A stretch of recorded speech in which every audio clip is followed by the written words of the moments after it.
Hello, and welcome to our weekly voice chat. This is the Men's Human Rights Discord. We are the semi official server of the Men's Rights subreddit. And today's topic is modern day feminism instilling a sense of internalized misandry in men? So, in other words, is the modern day feminist movement and modern day feminist theory having an intentional or unintentional effect of making men dislike their own self worth and reject the notion that they deserve an equal movement and reject the notion that they are disadvantaged? For me personally, I'm going to say, do I think that feminism is making men hate themselves? Probably not. But I do think it is giving some men an idea that they should be ashamed or embarrassed to ask for any kind of help, not because of toxic masculinity, but because they're already so privileged. It's wrong for a man to ask for help. And I think that one of the effects of feminism and feminist theory talking about male privilege is that it's very difficult for men to talk about male issues and discrimination against men. And we do have a guest today, Sahil from India. He is a men's rights activist from India. He has a lot to talk about this topic, and how it's almost impossible for a man in India to talk about men's rights and men's issues because he'll just be laughed off and dismissed. And that's very much the case in many places around the world. People have a very hard time grasping the idea that male sexism exists, misandry exists, and that men are discriminated against and disadvantaged in many areas. But to go back to the title and the topic directly, I think the most dangerous place for men to learn these kind of negative ideas about masculinity and about maleness and misandry is the education system. I very much worry about how teachers today who talk to their students about gender issues will only give them a feminist perspective.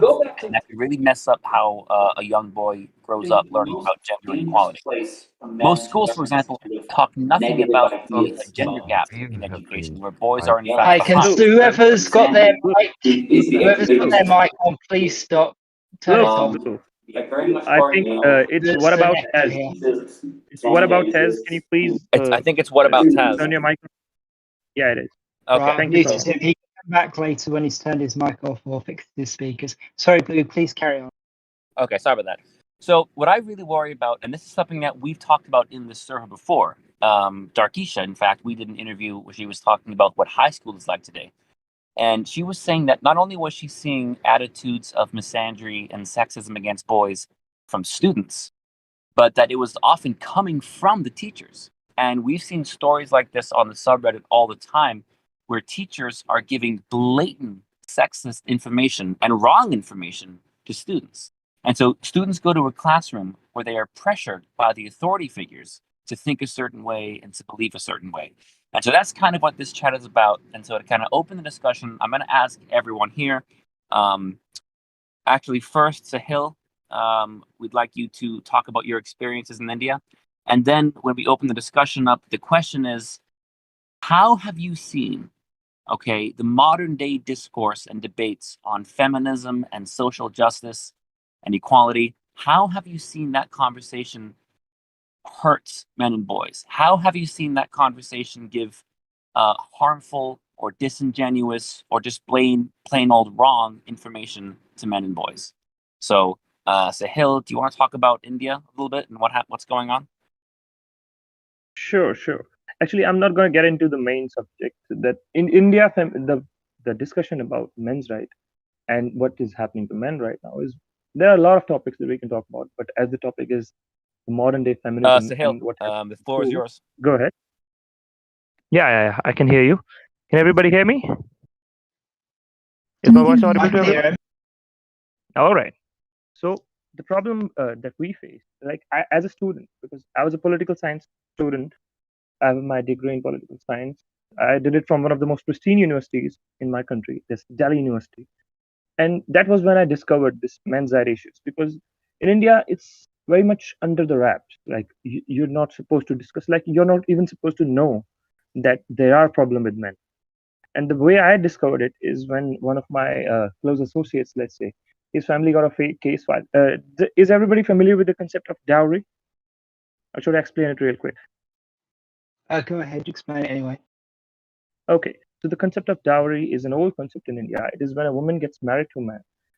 The father of the woman gives a part of his property or something, money or a new car or whatever, to the husband or to the family. Like it started as a part of like giving away a property to the girl who's getting married, giving away the part of her property from her father's property to the girl. But then it developed into something that was compulsory. That if you want to marry a girl, you have to give dowry. And in 1984 laws were passed, and then the laws were strengthened in like 2010 to make sure that this dowry the practice of dowry is stopped, and that women are no longer forced. And now those laws are being blatantly misused to the point that it's, if you go to policemen, like I've done hundreds of interviews, like obviously I've talked to a lot of people in this field, from policemen to lawyers to judges to actual victims. I actually have many interviews with victims that I've posted on YouTube. And it's to the point that I I was surprised at how the hell didn't I know about this? How does anybody doesn't know about this? Because you can, if I pick 10 houses at random in my area, I can guarantee you that 10 out of those 10 houses, at least one house has this kind of problem. And when I, as a student, when I started voicing my opinion about this, and I took classes, I took as many classes in this field as possible in college. And then I found a subject that I chose in my sixth semester, which was women in contemporary India. And the woman who was supposed to be our teacher was supposed to be the expert, let's say, because she's a teacher and she has a PhD in women's studies, let's say. So I talked to her about this, and she was unaware of this issue, the dowry harassment, and how the laws for dowry protection are being misused. And I was so surprised because there are hundreds, thousands and thousands and thousands of cases in every single city. Like the first time I talked to a policeman about this, he told me 99% of the cases filed under dowry harassment. The law is actually 498A. We have sections in law, right? I'm actually pursuing law right now. I completed my degree and I'm pursuing law right now so that I can help people better. And it's to a point that I was astonished that these people are political science graduates and PhDs and researchers and high level professors, and nobody seems to understand that this issue exists. And the subject that we were being taught was all the old horse crap that we have been taught about feminism. Because in India, the media is very much polarized. Like right now, the situation is so bad that 90% of the media is controlled by the ruling party. So they push the narrative in schools, in advertisements, and everywhere that only women are disadvantaged. It's to a point that it's hard to dispute that because, for example, let's say that in India we had, especially North India where I'm from, we had a huge problem with female feticide, like a huge problem. So a campaign was started in the late 90s, which was Beti Bachao, Beti Padhao, which means save girl child and educate them because it was a huge problem at that time. And now that narrative has been pushed to a limit, to the point that now everybody, like from the day you enter school, you are taught that women are disadvantaged throughout your country. Women have and men have all the upper hand. And I have been trying my best. Like it started with as every student does, discussing with their friends, and most of them were like, "What the hell are you talking about?" Because in India, if you even voice your opinion that men have it bad, you're already an outcast. Especially if you're a public figure, you can't even talk about it. Like the moment you say that men have it bad, the media and everybody's going to label you a woman hater and whatnot. I've been called every pejorative in the book by people, to quote Jordan Peterson here. But it's to a point that I have started my men's right. I started my YouTube channel because my friends were sitting around and finally convinced a few of them that this problem exists. And we said, like, let's do something about it. That's how the channel started. But right now I can say that I have like a good following, small following, but a good following of people who understand and are willing to discuss this issue. But as a student, it's in India especially, it's almost impossible to voice your opinion in favor of men and to discuss problem that men face because we have been fed this narrative. Like obviously I've lived in India, so I don't know what it's like in the Western Hemisphere. But India, if you talk about men's right, you are already an idiot. Like serious, like I have like for the first like 6 months that I was studying this issue, and I was reading books and I was reading case after case after, I have read more than 1,000 cases of dowry harassment, and I found that only more than 1,000, the exact number would be around 1,100, and I only found 17 of them to be true. That's just my personal experience. So imagine that out of 1,100 cases that I have read, personally read, not just heard or seen, read, only 17 had actual dowry harassment in them. And it's not just about dowry harassment here. Like, how should I explain this? Okay, here's how I can explain this. What I do, I've only been able to give like 2 or 3 public speeches about this, because every time I tried to enter into a speech or a debate competition with my topics, I was disqualified. Yes, that's true. I was disqualified because my topic was men, the victim, and people didn't want me to talk about that. So when I did talk about it, how I would explain this is that I would point to a random female audience member, and I would ask them to stand, and I would ask them what's their name. So let's say their name is, say, ABCD, and I would say that, have I met you before? And she would say no. Do you know me? Have we ever had any kind of communication before? No. And if she were to walk across our college, because there was a police station across our college, and she were to go to that police station and say that I have been harassing her for the past 6 months, I would be arrested within the next 10 minutes. The next 10 minutes. And they would drag me out of the college, throw me into jail before investigation. Because I don't know how is it like in the West, but in India, a woman's statement is considered evidence. You heard that right. A woman's statement is evidence, whether it comes to sexual harassment, whether it comes to dowry harassment, whether it comes to rape cases. A woman's statement is considered evidence. So how do you dispute that you haven't been harassing her? You can make an argument that the case will be dismissed because whatever and whatnot, but the shame and a man would feel, a 20-year-old student would feel when he's dragged out of his college on the pretext that he has been sexually harassing a woman. That's a tag that's very hard to remove. So that's the situation of students in my country. Blue, back to you. Well, I mean, everything you said, unfortunately, is not a surprise. I mean, that's just how it's been. That's like that in America too, and the West. It's probably worse in India than in the West, based on what I've heard. So you said that you started your YouTube channel because you and a friend were talking, and you decided to do something about it. And you're talking about how men can't say this stuff publicly without being shamed. But do you think that young men, like friends, have these secret conversations with each other and understand what's going on? Or do you think that most young men today and students today are brainwashed? Actually, the way I would put it is that you're not supposed to talk about it. Like, it's like saying the name of Voldemort. Like, he exists, but you're not supposed to talk about it. Because, let me put it this way, that we live in a world of ignorance, which is obvious. And the most disturbing thing that I can tell you about this is that I went to a few protests that were organized by this organization, which were for asking for a men's commission. Because in India, we have a women's commission, separate women's commission, and we have a national body known as National Commission for Women, which is NCW. And we don't have anything similar for men. So the protest was for asking for government for a men's commission, which obviously will never get. And the protest was just for a namesake. But I went there, and with my friends, like, I had a team with me. We had like 2 or 3 cameras, and we had mics, and I wanted to cover this protest to the best of my ability.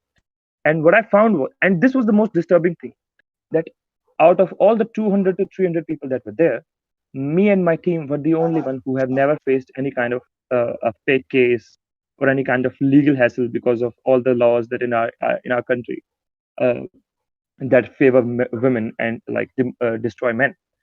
So you can see that out of 300 people, and I just found out about that protest a week before it was held. So you can imagine to the extent that the only people who were there were actual victims of fake cases. All of them, me and the 4 people that were with me in my team, were the only people that hadn't faced a case and were still there to talk about men's rights. Like, it's to that point that people do not want to talk about this, not just because they will be outcast or they don't believe that this issue exists, because the major ideology is, I haven't faced any problem like that. Why do I care if other people do? That's the basic ideology here. Because we already have so many problems in our country. The unemployment is through the roof, and the inflation, and with this COVID thing happening, and even before that, actually, like, people already have so many issues that they do not want to talk about or invest their time into issues that they're not facing themselves. But But do for you the think people you who say that men don't want to talk about it? But do you think most men, or at least a lot of men, secretly think about it? I mean, are men aware of what's going on? everybody knows about it. Everybody knows about it. Like, if you ask a random person in India, do you know the dowry harassment? Everybody will tell you that most of these cases are fake. Like, my own father, uh, this would be a little funny. He told me when I was maybe in, the last year in my college, and he told me that stay away from women. Stay at least 4 feet away from any woman that you find. And this is not a very nice thing to say to a young man, as all of you imagine. But he's so concerned about my safety that going to that level is the only way that he thinks will protect me. Everybody knows about these issues. Everybody knows that a woman can destroy a man's life with a blink of an eye, because all it takes is an accusation. She doesn't even have to go to the court. All she has to do is make a tweet these days, because the Twitterverse is amazing. For example, this actress, I am forgetting her name for some reason, because this was maybe 2 years ago. She made a tweet about this hotel manager, and she named him with she named, and she told him that you undressed me with your eyes, and you said she didn't file a police case, and the man was fired. Let me tell you another one. This was actually a very big case. The guy had been working in the company for more than 10 years. His name was Swaroop, and the HR of his company received an anonymous email from a woman employee that he had been sexually harassing her, and he was suspended that day, and he committed suicide 15 days later. Everybody knows that these issues exist. Everybody knows that it's so easy for a woman to destroy a man's life in India, but nobody is willing to do something about it because they already have issues in their own life that they want to solve. That's the reason I started my channel. I never wanted to do this. I never wanted to be a men's rights activist. But when I tried to find somebody that Yeah, I could support, let me just I stop you couldn't really find fast. anyone. Go ahead. Uh, Go ahead. Go ahead. Yeah, I feel what you just said. I feel exactly the same way. I never wanted to be a men's rights activist, and I don't want to be an MRA now because it's not fun. It doesn't help any part of your life. It's just something that you have to worry about and keep secret. There's absolutely no benefit to being a men's rights activist. And that's something I've made a video on. I said, it's ridiculous to assume that men's rights activists, oh, we just secretly hate women. No, that makes no sense because there would be absolutely no point in doing that. It wouldn't serve any purpose whatsoever. The reason why we are men's rights activists is because we can see these issues happening. They affect us in the real world. So we don't deny the reality. I mean, that's why we're MRAs. It's because this stuff is happening. It's real. These issues are real, and they're affecting men and boys every single day. That's exactly my point. Like, I'm an artist. Like, I even though I studied political science, I'm a musician. I play guitar. I'm a singer. I like to do things with my friends. I'm interested in bodybuilding. But it got to a point that I wanted to find somebody who was doing something about it so that I could support them and take a superlative and, like, help them, and that would help the cause. But I couldn't find anyone that talked about these issues the way I wanted to, even though there are a few great men's rights activists in my country. To name one would be there's a woman named Deepika Narayan, and she's made a documentary about this fake dowry cases, and it's a spectacular documentary. And if you guys haven't watched it, I would highly recommend anybody. Can you Go please ahead. link? Can you please? Can you please link that documentary in the voice discussion? I will. I will. Yes, actually, it was on Netflix at first, but I think her contract with Netflix has expired, so she has posted that on YouTube now. So I think I will most definitely be posting that link in this Discord server, and you guys can walk with it. I would highly recommend to all the men's rights activists that watch it, and you will see to the extent that people go. Because in 2013, the rape laws in our country were made gender neutral. Because right now, only a woman can be raped, and only by a man. These are the laws in my country. And so in 2013, the Supreme Court in India tried to make those gender neutral. And there And were the feminists totals of protested it. false. Yep, we talk about that all the time. Oh, The feminists protested it. oh, Yep, yep. Oh yeah. So but it it's is. It is. I was going to ask go you ahead. all these issues. How much do you blame feminism? But for the question, because people often accuse MRAs of just being reactionary and anti-feminist. But if we're totally honest, one issue we can say for sure is feminist fault, is the fact that as of today, men are not protected under rape laws in India, and that is due to feminist protests. Would you agree? I would agree that it's part of the reason is feminism, but the other part is that I don't blame women for filing fake cases. Like I've thought, I've given it a lot of thought, and I do not blame women. For example, like let me tell you, if you give power to one group of people over another group of people, unquestioned power, the power is going to be misused. The same happened in Germany. The same happened in South Africa. Nelson Mandela said that the power given to a man is misused over another man. It's not the man's fault, it's the power's fault. And in India, it's not only about the law, it's about the law enforcement. Like these policemen have their hands tied. Because, for example, let me tell you, if a woman goes to a police station and files a case on a man, and the policeman happens to know for a fact that the case is fake, he still has to file, because if he doesn't, she's going to go to the next police station and file a case on him. So I think that's explained the extent of the problem here. It's not like, obviously feminism is at fault here, because feminists do not want, don't, and like feminism stands for equality, but when it was gender neutral, the laws are being made gender neutral, so they had no reason to protest against it. But it's way beyond feminism, at least in my country, because people do not want this, and people don't want to talk about it. Like this is a pattern, like power, there is so much power in women's hand. And the worst part of this is that there are actual women who face these issues. I have personally met so many women who face domestic violence and rapes, and they do not want to file a case. And I'm going to ask them why, and they're like, why would I spend 7 years in a court trying to prove that I was raped, when there are women, and I don't know. Yeah, nobody would know this, and this is really going to blow your mind. I'm going to say this for everyone. In India, if you're in a relationship with a man and he promises to marry you, and then for some reason later he does not marry you, then all the consensual sex that you have had amounts to rape. Yeah, you all heard that right. So if the sex was consensual, but it was performed on the promise of a marriage, let's say, then you are a rapist, and the woman has the right to file a rape case on you. So again, I say the same thing. It's way beyond feminism in my country. Like, can you imagine? A breakup means rape case. A breakup means a rape case. That's a lot of power in a human's hand. That's a lot of power. And what are the chances of this power not being misused? There's no chance. Obviously, the power is going to be misused. Obviously, the woman is going to file a case, because when a relationship breaks, there is anger on both parties, but only women have the power to exercise that anger and then ruin a man's life. And then she can turn hostile, because once a rape case is filed, the man will be arrested, and he'll spend a few months in jail. Even if the woman turns hostile and does not even turn up to her court dates, the man will still spend at least 30 days in Indian prison. And Indian prison are just I don't even know how to explain it. Indian prison are not a place that you can survive. You will not come out the same person that you went in, no matter who you are, no matter how tough you are.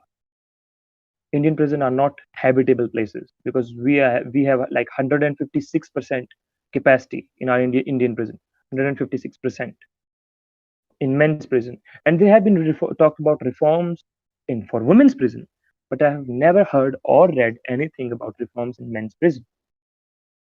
And the males Same in occupy it's 99. the same. Go ahead. It's the same in the West. In fact, in the UK, they have two separate legal systems for men and women under law. So by law, women go to prison for a shorter time than a man for exactly the same crime. And when you hear prison reform, it's mostly women's reform. They ignore men. Yeah, and I heard they were even going to try and abolish prison entirely for women in the UK, except for maybe like in some very rare cases. But, basically what they were saying is that they said that like women who go to jail for like small crimes, like related to maybe alcohol or something, they shouldn't be going to prison. And they should instead be put in these other rehabilitation programs and that kind of thing, which is fine though. Like, I'm not saying that I have a problem with that, but it's just kind of telling that people really really want to abolish prison for women but not for men. Not for men, yeah. No, that's true. Yeah. So, yeah. Okay, so Sahil, if you want to keep going, and then I guess as soon as you're done, we'll open it up. So if you want to ask Sahil questions, or if you want to give your own experiences, yeah, but this is great. Keep going, man. Yeah. So I'll just take a couple of moments. So in India, the problem is, as I said, the problem is diverse, and like I told you all, that it's about power. The most important concept in the men face problem. The reason is power that has been given to women, and at some point in the past, we could justify that yes, this power was important, but because in India, Indians have a tendency to prefer everything that comes from the West. Is everybody following me here? Like, we prefer, like, Indians are gravitated towards Western culture and Western theories and Western psychology, even though the things that Nietzsche wrote were written 2000 years before in Indian context. But nobody's interested in reading Ramayana and our Indian text, old text. Everybody thinks Nietzsche was the first one to. Even Indians believe that. And so the same goes for feminism. Like, I understand that there are feminist issues in the West and there are feminist issues in India. But to apply the feminist theory developed in the West in India is outright nonsense. Like, the Indian feminist, for example, let me give you a case. And this is going to be a little disturbing. So I'm sorry if I disturb anyone. Because a video recently became viral of a woman beating up her 18-month-old boy, her own 18-month-old child. She kept punching him in the face until the kid started bleeding and her hand started bleeding. I couldn't watch the video entirely. I tried my best. I stopped it halfway through, and then the video became viral. And guess what happened? Before that video became viral, the police was called to the house, and the police came and they talked to the woman and consoled her that you shouldn't do that, and then went back. No cases were filed. No cases were filed. No charges were filed. It was only when the video became viral on social media that woman was finally arrested, and then she made an apology video that I'm sorry, I was just disturbed.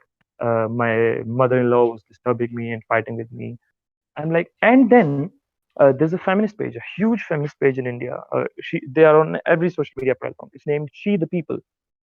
They made a tweet which was so outrageous that I actually made a separate video about it. And I just took and I asked them for an open debate, which they obviously never replied to. What they tweeted was, this woman is being criticized for beating up her own child. And then they wrote, she had a fight with her husband and her mother-in-law, and she was frustrated, and she vented it out on her child. Like, it almost sounds apologetic. Like, oh, the woman did this, and because this happened to her. Like, can Like you she was give the me? victim. Yeah, and I was so mad at it. I usually don't get mad at these things because as a men's rights activist, I have to be the one that's passive. I have to be the one that argues with facts rather than emotions. Because if I start talking with emotion, I have cases that will blow people's night sleep away, and I don't want to do that. And but So let the me gall of these people let me just to ask talk. Sahil. Go ahead, Kate. So like they were saying that it was wrong for her to be arrested or something like that? No, no, no. They were like, the first line was, this woman is being criticized. She's not being criticized. She's a demon. Like, you cannot have any good reason to beat your 18-month-old child till he starts bleeding, and to write the words, She's being criticized. She's not being criticized. She should be buried under a prison somewhere. But to say these words like she's being criticized because she was frustrated and she vented it out on her. They were almost apologizing for what happened there. And this is not the first time that feminist pages in India have done this. For example, the case I already told you, that this woman named a man and then filed through so many allegations. And this is a popular Indian Bollywood actress. And the man's life was ruined. And the man didn't even get a chance to defend himself. He was fired, and the social media shame that these days you can get on Twitter is beyond understandable. And did he get a chance to defend himself? Can he file any cases of defamation and libel on her? Obviously not. Who's going to hear to him? Who's going to listen? Nobody will. And the problem in India is so bad that a man caught his wife, and she was in a hotel room with another guy. He caught her. He made a video that, did you go into this hotel with this guy? She said yes. And he said, I don't want anything to do with you. I'm not going to touch you. I'm not going to hit you. I'm not angry. I just want divorce. And when he did file for divorce, the woman filed the same cases that every woman files in India when she gets caught cheating, which are dowry harassment, domestic violence. We also have a section 377, which would take too much time to explain right now, and a few more. And the funny thing here is that you can file the dowry harassment case on all of your in-laws. So, okay, let me give you this example. A case was filed on 12 members of the same family, and those 12 members include the husband, the mother-in-law, the father-in-law, 3 sister-in-laws that don't live in that house, their husbands, all 3 husbands, and their 4 kids, which are 9, 11, 11, and 14 in ages. A dowry harassment and domestic violence case was filed against all of them. They didn't get arrested because they applied for anticipatory bail, but the case was filed and the case went on for 2 years. Can you guys imagine an 11-year-old child, 11-year-old child being dragged to court for a domestic violence case on a 32-year-old woman? That's the extent to the problem that exists in India. I have read a case, and you can find it on Google, and if you look for it, I'm not even joking about it. I have made a special video about it on YouTube if you want to watch it. A 2-month-old baby's name was filed in a dowry harassment case. 2-month-old baby. And the police, in India, we have a constitutional law that says that no case can be filed against a child under the age of 6, no matter what happens. But like I told you guys, that it's not just the laws, it's the law enforcement. The people not only wrote the child's name in the FIR, they also filed it in the charge sheet that is given to the court. The child had to sit in her mother's lap in the police station for 19 hours before the lawyer could get a bail for a 2-month-old child. This is happening, and nobody seems to understand, and nobody seems to realize. So it becomes really, really frustrating after a point, trying to explain to people who say that only women have it bad when I have read cases like these. But for the sake of the good, I have to keep my cool. And obviously it gets difficult. And I'm trying to find new ways. That's why I joined this discussion actually, because I'm trying to find new ways to get to the people my age, like young people. Because in India, we have a lot of young people, and I mean a lot. I would say that the people between ages of 18 and 22 in India would exceed the entire population of the UK. I'm not even joking about that. So that's why I joined this. Like, what's the next step? Because the YouTube channel is working fine, but it's not enough. Like, you people have been working much longer than, and obviously are much more educated in the subject than me. So I'm just trying to find new ways to bring our problems to newer audience. If anybody has any questions, I am here. Go ahead. Well, it's more of a comment rather than a question. One criticism. Okay, the first thing I have to say is that actually you're far from the first Indian men's advocate that I've seen. In fact, I'm half Indian, and I've seen a lot of Indian men's rights activists, including this really famous woman. If you don't know, okay, I'm not sure if she's famous, but maybe you'll know her. Her name is Deepika Bhardwaj, and you should check She was her the up one I online. mentioned, Kate. She was the one I mentioned, the documentary. Oh, She's the one sorry. who Yeah, made I it. came Yeah, a she's the little one. bit late, Yeah. so yeah. So she's really good, and so the thing is, whenever we Indian MRAs try to talk about men's issues in India and even in other places, we just get told like, India is really misogynistic, like they kill baby girls, and like, okay, well, there was this one time when I was talking to this person about men's issues in India, and then she told me, how dare you complain about men's issues in India when in India a man can legally rape his wife? Like, first of all, let's leave alone the fact that that's not even true. In India, like, it's literally legal to rape all men, like, not even husbands, like, all men, but if you're a woman. And second of all, it's not even true. It's just that it doesn't have a specific law against marital rape specifically, but it doesn't mean that you can go just raping someone because they're your wife. It's just not possible, So that's the challenge I'm having. Maybe you could share your experience with this, and that's usually the response I get. Yeah, actually, I can explain that. And because I have faced this same argument multiple times, obviously, that where I say that men are disadvantaged in life, people tell me that women can be legally raped by the husband, which is obviously not, because when the domestic violence act, we have a separate act. It's not just covered under the assault and battery laws. We have a separate domestic violence act 2005 in our country. Because now that I'm studying for law, I can actually talk this about in a legal like power, let's say. So in India, the Domestic Violence Act includes verbal abuse, physical abuse, emotional abuse, and sexual abuse. It is covered under Domestic Violence Act 2005. But nobody seems to understand that. And they say that marital rape should be given the same status as normal rape.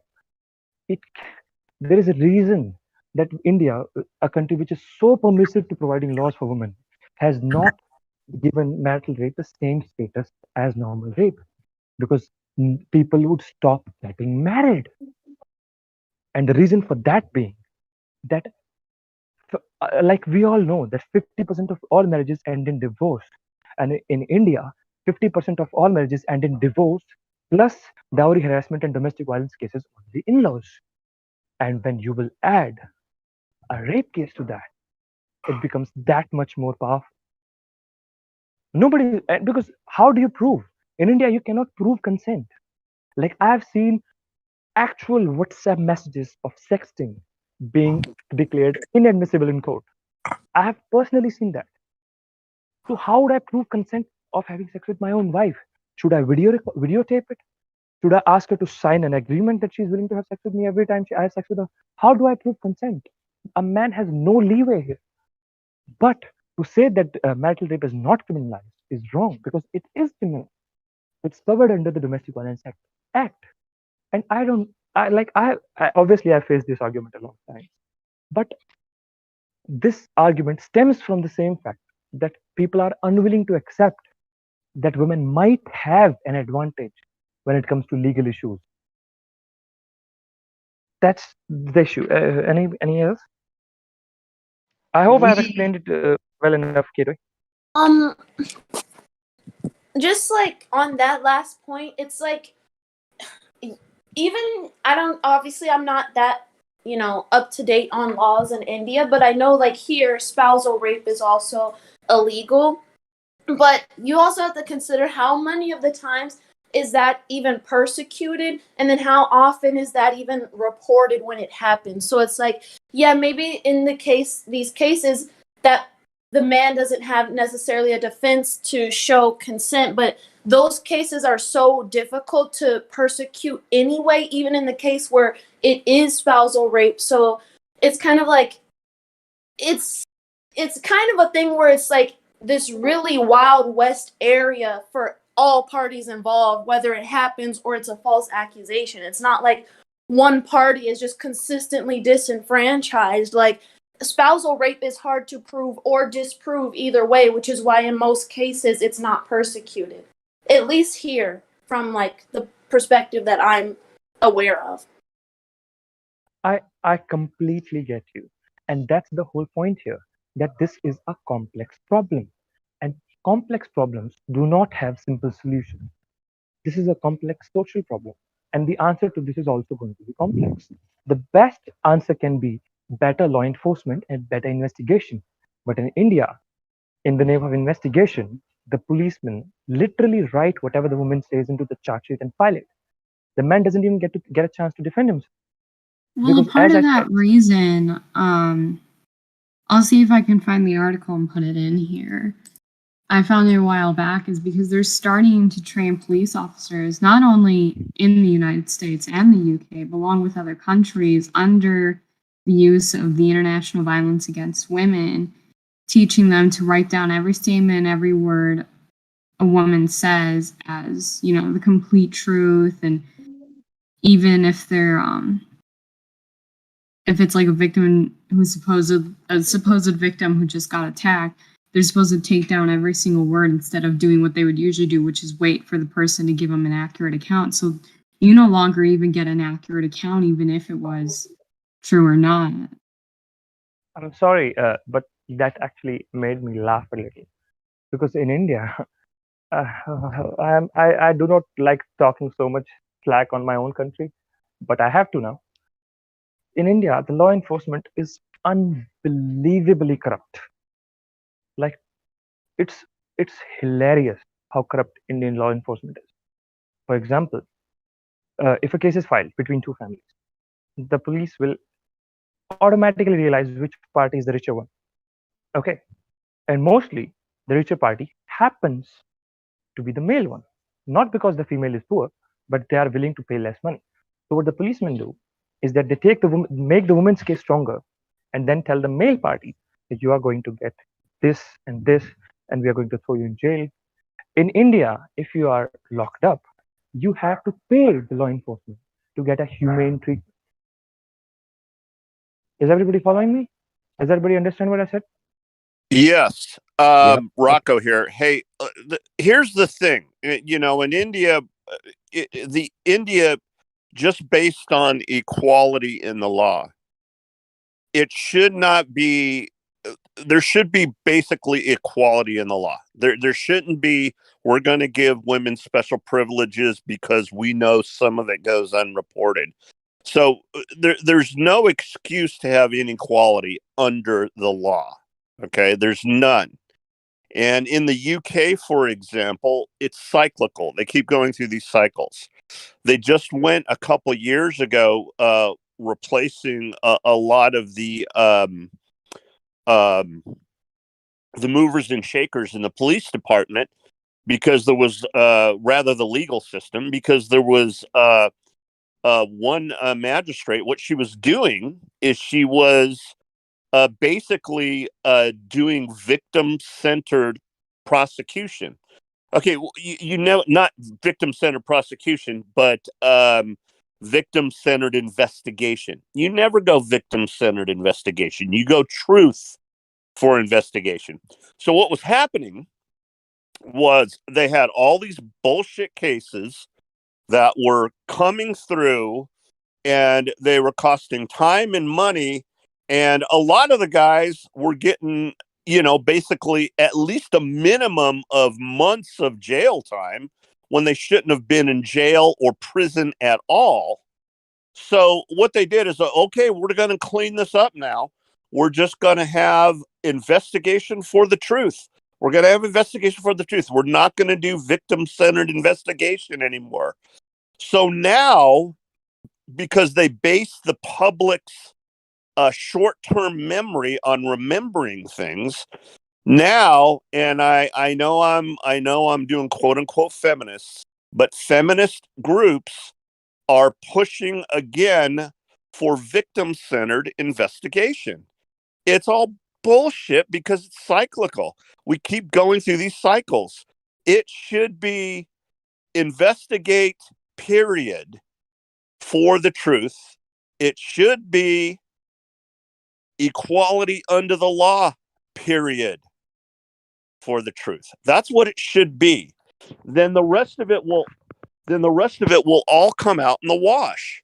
And yeah, there's going to be abuses under that system. Yes, there will be people that will be abusing the system, but you can't let individual cases of injustices dictate inequality in the law or victim-centered investigation. It's just not right. Well, first and foremost, having an investigation centered around a victim is not a foreign concept, and it's not something that's exclusive to domestic violence cases. If someone's murdered, typically it's victim-centered. If someone gets brutally attacked in some alleyway, that's where you have a dead body, though, Athena. Robbed, if someone has their car broken into, it's victim-centered. It's not like this magical, mystical thing that was created by feminists to like attack men. Sure, you might have a magical, mystical thing if you don't have proof. A dead body is proof. Hate to interrupt here. Hate to interrupt. I did not find the article, though I did find long ass paper, State of Illinois, Stop Violence Against Women. There's a specific thing I want to read in here about the way they train police, like the exact wording they used in this document. Yes. That's written in the original document as well. So I'll just read the whole paragraph. It's only one paragraph. The Violence Against Women Act, VAWA, authorized by Title IX of the Violent Crime Control and Law Enforcement Act of 1994 and subsequently reauthorized of the Violence Against Women and Department of Justice Reauthorization Act of 2005. Provides financial assistance to states for developing and strengthening effective law enforcement and prosecution strategies and victim services in cases involving violent crimes against women. Yeah, and I actually have a good response to the Athena's argument here. That Rocco made a good point that the investigation should be truth-centered. And the reason that Athena, your argument does not stand here is because when a murder happens, you have, like Rocco said, there is a proof, there is a dead body, a murder happened. But when you say that sexual harassment happened, and I say that it didn't happen, that's when they cannot be centered. Exactly. You do not know my that point. there is a victim. Yes. Rocco said the exact same thing, because you do not know if there is a victim. The woman or the person in this case is claiming to be a victim, but you have to find the proof in the investigation in order to make sure that there is a victim. And if there is a victim, then it should be prosecuted that way. We have to first make sure that there is a victim, because when in a violent crime, in a car break-in, in a theft, in a brutal attack, there is a victim for sure, because you see a dead body, or you see a person who has been attacked, or you see a car that has been broken in. But in the case of domestic violence or sexual harassment, you cannot physically see that there is a victim. You have to find a victim first. And just to reiterate that point, in India, I have to do this again. In India, there is no truth-centered or victim-centered investigation. There is money-centered. If I have enough money, say a woman files a fake sexual harassment case on me, obviously my name is going to be dragged through the mud. But if I have money, a lot of money, to pay people to do the proper investigation, then the investigation is going to be in my favor. If I have enough money. That's just the Indian standpoint. But Rocco's point is really good here. Athena, go ahead. Well, Rocco, hold on. Rocco, could you mute your mic, please?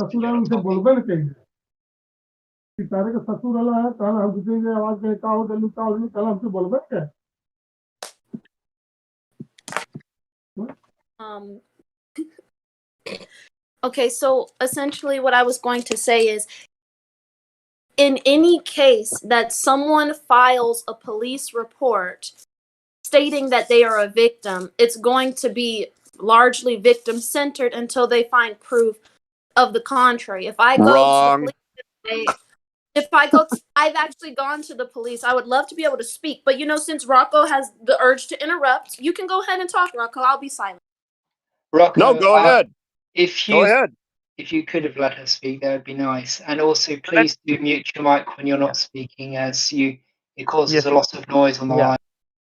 Yeah, I'd hate to do this, guys, but I'm starting to have to forcibly mute some of you.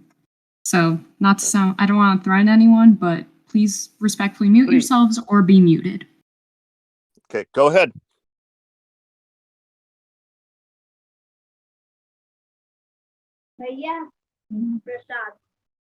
Athena, you can go ahead. We will try not to interrupt you again. Sorry. So essentially what I was saying is if you go and report a crime as a victim, it will be largely victim centered until there's proof stating otherwise. And I've seen this because I myself have had to report like theft, for example, and there wasn't necessarily proof of something stolen. It was me saying I had this thing and now it's missing, and they investigated it as such. It didn't lead anywhere because obviously those types of things are hard to prove and hard to prosecute. But there's a lot of other instances outside of domestic violence where it's like if a person comes in claiming to be a victim of something, the police will investigate it as such. It's not like something that's exclusive to domestic violence cases. May I speak? May I respond to that? You may respond to it, though we're going a little bit off topic here, and I feel like we should get back onto it as soon as possible. Yes, sir. Okay. Yeah. Athena, so first of all, let me apologize. So I'm not trying the to. issues of India. Okay. We do have a lot of members here who come from India. We do understand their term of things in India. We know many different groups in India that are trying to make an effort. We realize it's also really hard because the laws in India are written in such a format that it never addresses a male issue, and that a male can be arrested for anything and a woman cannot be arrested for almost any crime against a man. Yes. And so we'll try to help you out. All right. If anybody who says they want to talk in the chat, by the way, wants to speak up, go ahead. Go ahead, The only thing I was going to say, first of all, I want to apologize to Athena. Okay, I'm sorry I interrupted you. That was rude. Okay. I'm kind of like old school. I'm kind of veteran, so I've seen a lot of this stuff. So or not, I get really hot under the collar. So I apologize. Okay. Thanks. Yeah, Athena. I must differ with you on the point you last made. That's not victim centered. That's still investigative centered. Well, I guess if no one has anything else to say, that we're saying they want to pose a question or two or anything towards Sahil, we'll get to the topic. Dakisha, Rocco is speaking. You muted him, so you can't listen, can't hear him. He is speaking. Okay. Am I unmuted now? Dakisha, Rocco is speaking. Go ahead, speak, please. Okay. I just wanted to say one thing if you didn't hear this part. Athena, I apologize. I didn't want to interrupt you like that. That was very rude of me. I get really passionate about these issues just because I've been around the block probably longer than some of you. So I apologize, Athena. I won't do that again. I promise. Okay. But in regards to what you were saying, Athena, that's still not victim centered. I think we're getting hung up on different terminologies here. You're meaning one thing. I mean, you're using terminology to mean one thing, and I'm using terminology, and others are using terminology to mean another thing. What I mean to say is, even though you go in to report something, that's still not victim-centered investigation. That's just plain old investigation. Okay. The cops, they're not there to make a judgment call on anything until, like was said before, until they have proof there was a crime committed. If you come in and you file a bogus police report, which happens all the time, even though you're coming in, that's still not victim centered. Okay. Because they could find out Hell, she just came in because she just wanted to get her parents in trouble, or he just wanted to get his parents in trouble.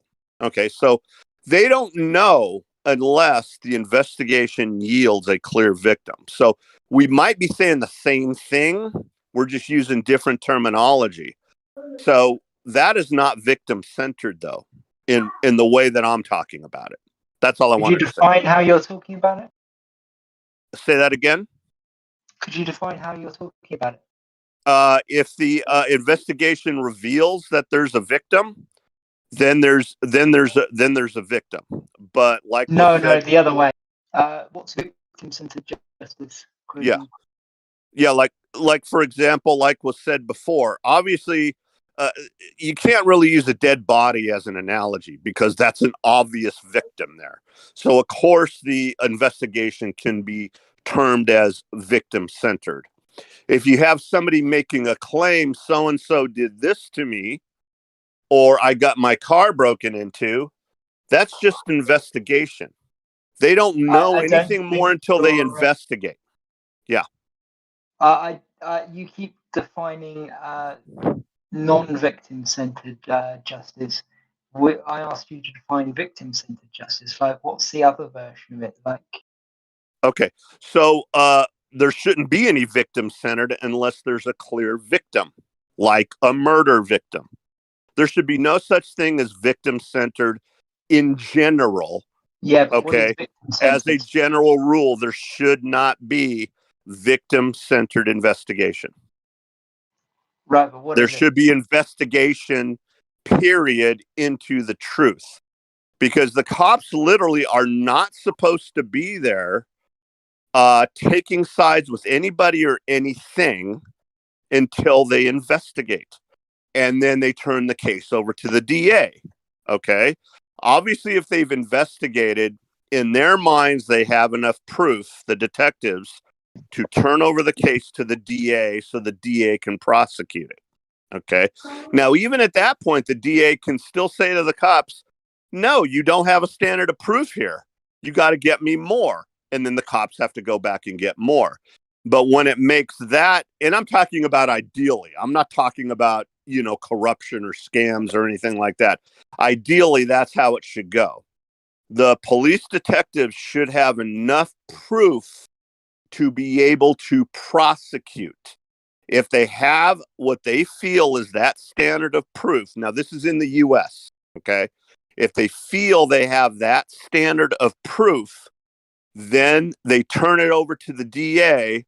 The DA reviews the standard of proof, and then he or she says, okay, I'm going to prosecute. That's how it should go. Okay, well, let's move on from that and go back to the original subject, which was misandry, internalized misandry, and the idea that quite possibly a lot of feminist theories can be flipped, and maybe some of them apply a lot better when you flip the genders on them. Internalized misandry being one, in that the media is filled with basically hatred against men all the time. Anyone who's been watching Doctor Who will know that it's referred to men as inferior multiple times. Yeah, I stopped watching it. Rocco, could you mute your mic when you're not talking? Yeah, could I say something about it? Go on, Kane. Okay, so first I just wanted to say that biologically speaking, and we know this from various surveys and studies and research done that show that men innately they lack an in-group bias, whereas women have an in-group bias, right? And in fact, men actually have an out-group bias, right? So from the get-go, even if you minus feminism, even if you minus social engineering, men will still have a better opinion of women than they will have of their own selves. And we've seen this throughout history, even before feminism was a really popular thing. Men constantly viewed women as mostly angelic, mostly pure. I'm not saying that there were never exceptions to this, or that they could never view women as or a woman as a bad person, but mostly it was, women were pure, women were angelic. It even reached a point where under laws in the US and the UK, a woman could not be prosecuted for, let's say, for example, robbery, because it was assumed that her husband had, how do I say, like, he had convinced her to do it. This wasn't because of feminism. This was a law that was there for, like, so many years. Like, this was prior to the 1920s. Just go look about the laws under coverture, right? So this has been a thing for a long time. Now, I think where feminism comes in is that they provided now all these theoretical frameworks. And the sad thing is that the way they set up these frameworks is really, really, really a catch-22, because like, even when you look at other forms of discrimination, you can still find that there's some sort of leeway. Like, let's say, for example, some really racist white people are saying something bad about African Americans, for example. And then, like, an African American who wants to fit in with them will come and say, no, look, I've done this, I'm one of the good ones, that kind of thing, right? It's really bad, and obviously I don't agree with it, but that's what some people do, right? But for men, there's nothing like that, because, like, now we have silly terms that for some reason are actually being taken seriously in scholarship, like benevolent sexism or benevolent misogyny. That if a guy thinks the world of women, he'll still be called a misogynist. So now he starts having, like, psychological issues with himself, because he's now being told, if you've ever opened a door for a woman, if you've ever carried a woman's luggage, if you've ever said that men should protect women, you're a misogynist and you need to say sorry for doing that. And, like, it's not just extreme feminists. Like, this is now becoming a common thing. Like, in France, they have, like, I talked about this before, they have this theory called le patriarcat du steak, which says that the reason why women are shorter than men is because men intentionally starved women and refused to give them meat, which is obviously false, obviously false. But, some people actually believe this. And I've seen a lot of men and a lot of male researchers, saying all of these things that just make no sense, like, but they truly believe that the patriarchy is a real thing, and men have just been, benefiting themselves at the expense of women, and that now men must make amends for it, right? It's a really, really common thing. I see it online constantly. I see it in real life. It's just a commonly accepted thing. And men, of course, they have guilt for it. Men could be the ones most likely to die from literally everything, the ones who do the most dangerous and dirty but essential work, and yet they're still like, we're sorry. So, like, it even reached a point where there was this one feminist researcher. I see where she was coming from, but, like, she kind of went the wrong way about it. She was trying to research the concept of hegemonic masculinity. So who does she go to? She goes to homeless men. So, like, I think that if you had to look at all the types of men that have privilege, like, the ones that are least likely to have privilege are homeless men, and yet they're being told, you're doing things to like embolden the patriarchy or to embolden male privilege. So it's all of this, and the media and a lot of TV shows and a lot of movies, and basically even industries like Bollywood, they've become really feminist centered, right? Where they have the female hero, being contrasted with the male villain, and the male villain is going to be some sort of a sexist, and that kind of thing, and he's going to, like, basically it's trying to be shown that there are some evil men who intentionally try to keep women back just because they're women, and that kind of thing, and it's a common thing, right? So a lot of boys, they grow up feeling, wow, like men do that? That's horrible.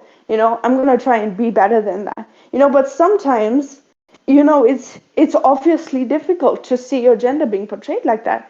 Like Karen Strawn was talking about this in one of her videos, and she said like a boy will literally be told his entire life that he's never supposed to hit a girl, and yet still like organizations like White Ribbon will come to him and tell him, you're not supposed to hit a girl, and we live in a evil patriarchal world that teaches men that they're supposed to view women as property and that kind of thing. And like they would like the type of phrasing they use is so bad. Like I remember there was this one survey from, I think it was White Ribbon, but it was basically a charity, and they said only, and I quote, only 21% of boys knew that they were being trained to see women as property. Like, did you get their phrasing? Like, and this was in the US, this was in the US. Like, they literally said that only 21% of boys knew they were being trained to view women as property. What? Like, what? Like, boys are not being trained to see women as property, especially not in the US, Like, if anywhere, maybe you'd say that's some really rural, backward area, which even that is debatable. But in the US, they're definitely not being trained to see women as property. And yet they're being told, no, you are being treated as, you are being trained to see women as property, and only 21 of you understand it. So the rest of you, 82%, no wait, I can't count, but 88, whatever number of you have to understand that you're being trained to see women as property. Like that was, what they were teaching them, and these boys are like 12, 13, 14, and they're being told this kind of thing from researchers. And then, when they read fairy tales, in my opinion, if it's sexist to say that, women should behave in a certain way and women should do certain things for men, then wouldn't it also be sexist to constantly tell men that their only value in life is to do things for a woman? For example, when you look at a lot of these fairy tales, you'll see that the common theme is that the male hero is supposed to risk his life to save the female, the princess or the queen or just any woman in general, any woman, and that kind of thing, right? So in a way, that's, even though that person is being portrayed as a hero, it's still a kind of misandry, if you really think about it, right? Because he's essentially being trained to like give his life up for a woman, and he's being told that that's a good thing that men should do, So first of all, okay, let me just say that I don't think that feminism started internalized misandry. I think it was always there, but I think it's even more pronounced nowadays, because instead of men seeing themselves as, the providers and the protectors of women, they're now being trained to see themselves as, if you want to provide and protect for a woman, you're an evil misogynist, but you still have to do it, which is, it's really weird, honestly. Yeah. Well, a lot of the issues that I'm having with your argument, Kate, is that you're conflating the desires of women in general with the desires and the motives of feminists. For example, your use of fairy tales as an example, it's like, sure, women as a collective, a lot of women may want the Prince Charming role to be saved, to have the doors open for them, to have, a protector or provider of men doing these types of things. What women want generally is not the same as what feminists preach, because feminists criticize those very same fairy tales that have the women dying on behalf of their love interest, or taking on this traditionally masculine leadership role. So I don't think it's fair to conflate the desires of what some women want to what feminists want, because it's two different categories of people. That's like if I say I like the color pink and Kate says I like blue, and then someone jumps up and says women are always contradicting themselves. Like, I'm a different woman than you are, so my desires may be different than yours. And I think that that's the problem when you look at feminism or women as a complete monolith and don't account for the fact that there are different groups of people with different mindsets and different viewpoints. Can I? Oh yeah, I absolutely agree with you. Let me reiterate that point. Yeah, you're absolutely correct. Like, in my opinion, as soon as you generalize, the argument is already over. You can never generalize when you're talking about a group of people. Any group of people, there can be no generalization, because as soon as you generalize, the argument is over. In my personal opinion, I was raised to be a gentleman. I have two elder sisters who raised me to tell. They told me and taught me that you are equal to everybody. Somebody hits you, you hit them back. But I was also taught that you should help women, and I have opened door for women all my life. I have pulled chair for my women. I have had and I have pulled chair for them. I have opened doors for them.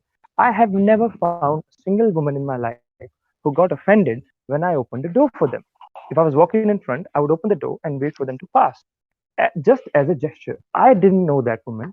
I do not expect anything from that woman. It was just a gesture. And I've never found a woman who was offended by that, except the feminists who tell me that that's offensive. And I understand that this feminism, it's about choice. Like, life is about choice. Feminism is about giving, was supposed to be about women, giving women fair choice. But now that feminists criticize women who choose to stay at home and leave their careers and focus on their families, feminism is no longer about choice and therefore no longer about equality.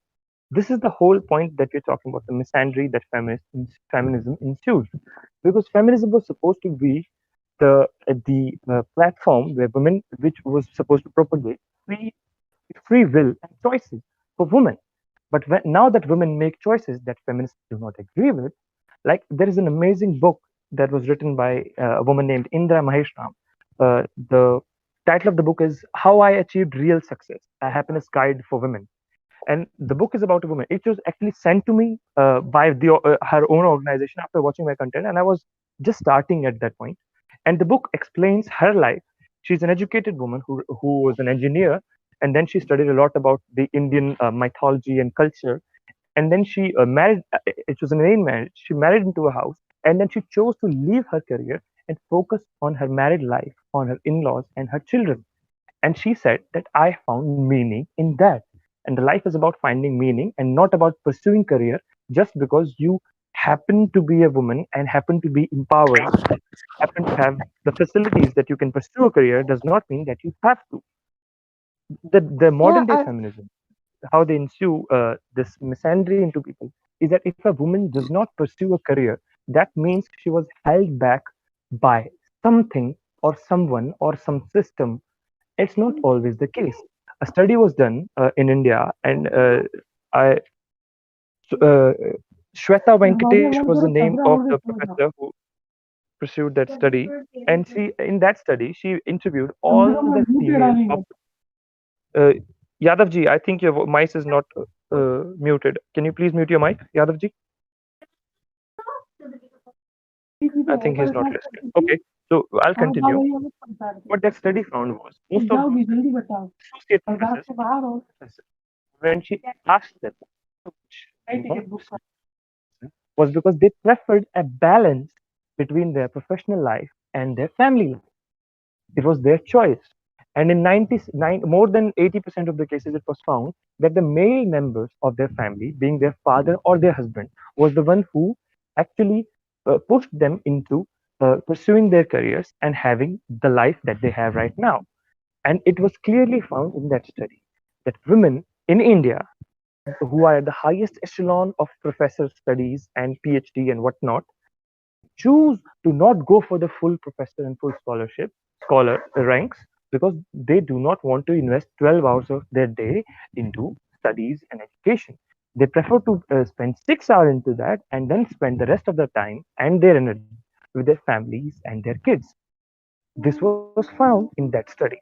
And this directly clashes with the modern day feministic idea, which states that women who do not pursue their career are being oppressed in some way by the system or their family member, which simply is not true. So when we come to education and this career choices, like the way this misandry insists that it's somehow a man's fault that a woman did not achieve her own dreams. Maybe she chose not to, or maybe there were other obstacles. But to generalize and say that women do not have the top ranks all around the world and all around the country in the top 100 companies, only like 7 or 8 of them are women, because women don't want that life. Women don't choose not to have that life. They do not want to spend 16 hours a day grinding. They would rather spend, it's not about weakness or a lack of work spirit. It's that they prefer to have a normal life because that's not a good life. Spending 16 hours a day grinding is not a good life. Very few people choose that life, and most of them happen to be men. But feminists claim that the reason that women do not occupy the top space is because that men or the patriarchy pushes them down, and there has been no study. Obviously, there are specific cases, but but you cannot generalize from specific cases. And the studies that have been done in my country clearly show that women choose to have a better life, quote unquote, better life, which means a perfect balance between careerism and family life, which directly clashes with feminism. And then they do not have an answer for it. And then they start attacking the person who did the research. And because the person who did this research this time happened to be a woman, they had no response for it. So the study was buried, and I only found that study because I was looking for a professor under whom I could study and do my research, and I happened to find that professor's name, and I happened to find in her works that study. I could not find it on Google or anywhere else. So Hello? the Yeah, very few. Excuse me. Hello? Excuse me? We can hear you, Les. Okay, thank you. Just very quickly, actually, much earlier, Floyd had posed the question regarding, what are the safe do's and don'ts for young men? He mentioned specifically in India for, dating and interacting socially with women. My answer to that question would probably be, it sounds like there are none, that there is no good move to make. And I'm kind of disappointed that in all this discussion, I really haven't heard anyone mention the idea, and I'll place some of this with you, Athena. What will happen if we men just give up on you and walk away? Because we can do that. Somebody mentioned earlier the VAWA situation in Illinois. As it happens, I live in Illinois, and I'm a victim of VAWA vigilantism. And I learned my lesson, okay? I am no threat to anyone, right? I have entirely disengaged, and it is possible to do. I guess what I would pose is, if we're going to have this discussion and we're going to talk about internalizing for men, internalizing self-hatred and self-mistrust, okay, I have found a solution for that. Is simply just to turn my back on you. Right? Like I said, it can be done, but if it happens that way, then all of the things that all of you seem to be so willing to take for granted and take as given will go away. Okay. I really doubt that's gonna happen in a wide scale because honestly, there's nothing in men's biology that would even allow such a thing. You better hope not. Well, no, yeah, I mean, honestly, that's your own personal experience, and I'm really sorry that you had a bad experience, But I mean, like if you look under COVID laws, honestly, it was much worse for men. I mean, you had to go to jail for your wife's crime, and that didn't stop 99% of men getting married in that time either. So I really don't see. Of course, I want to make things better and more equitable for men, but I just don't see it ever happening on a wide scale, in my opinion. Actually, that's happening as we speak. Athena, I did want to respond. Can I just give me a minute?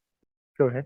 Hold on, let Can me I respond to him. Guys, Go can I ahead, just say please. something? Akin's been trying to say something On for a while, and you all keep talking over each other. So if we could let him speak, and then Sahil will go, and then Athena.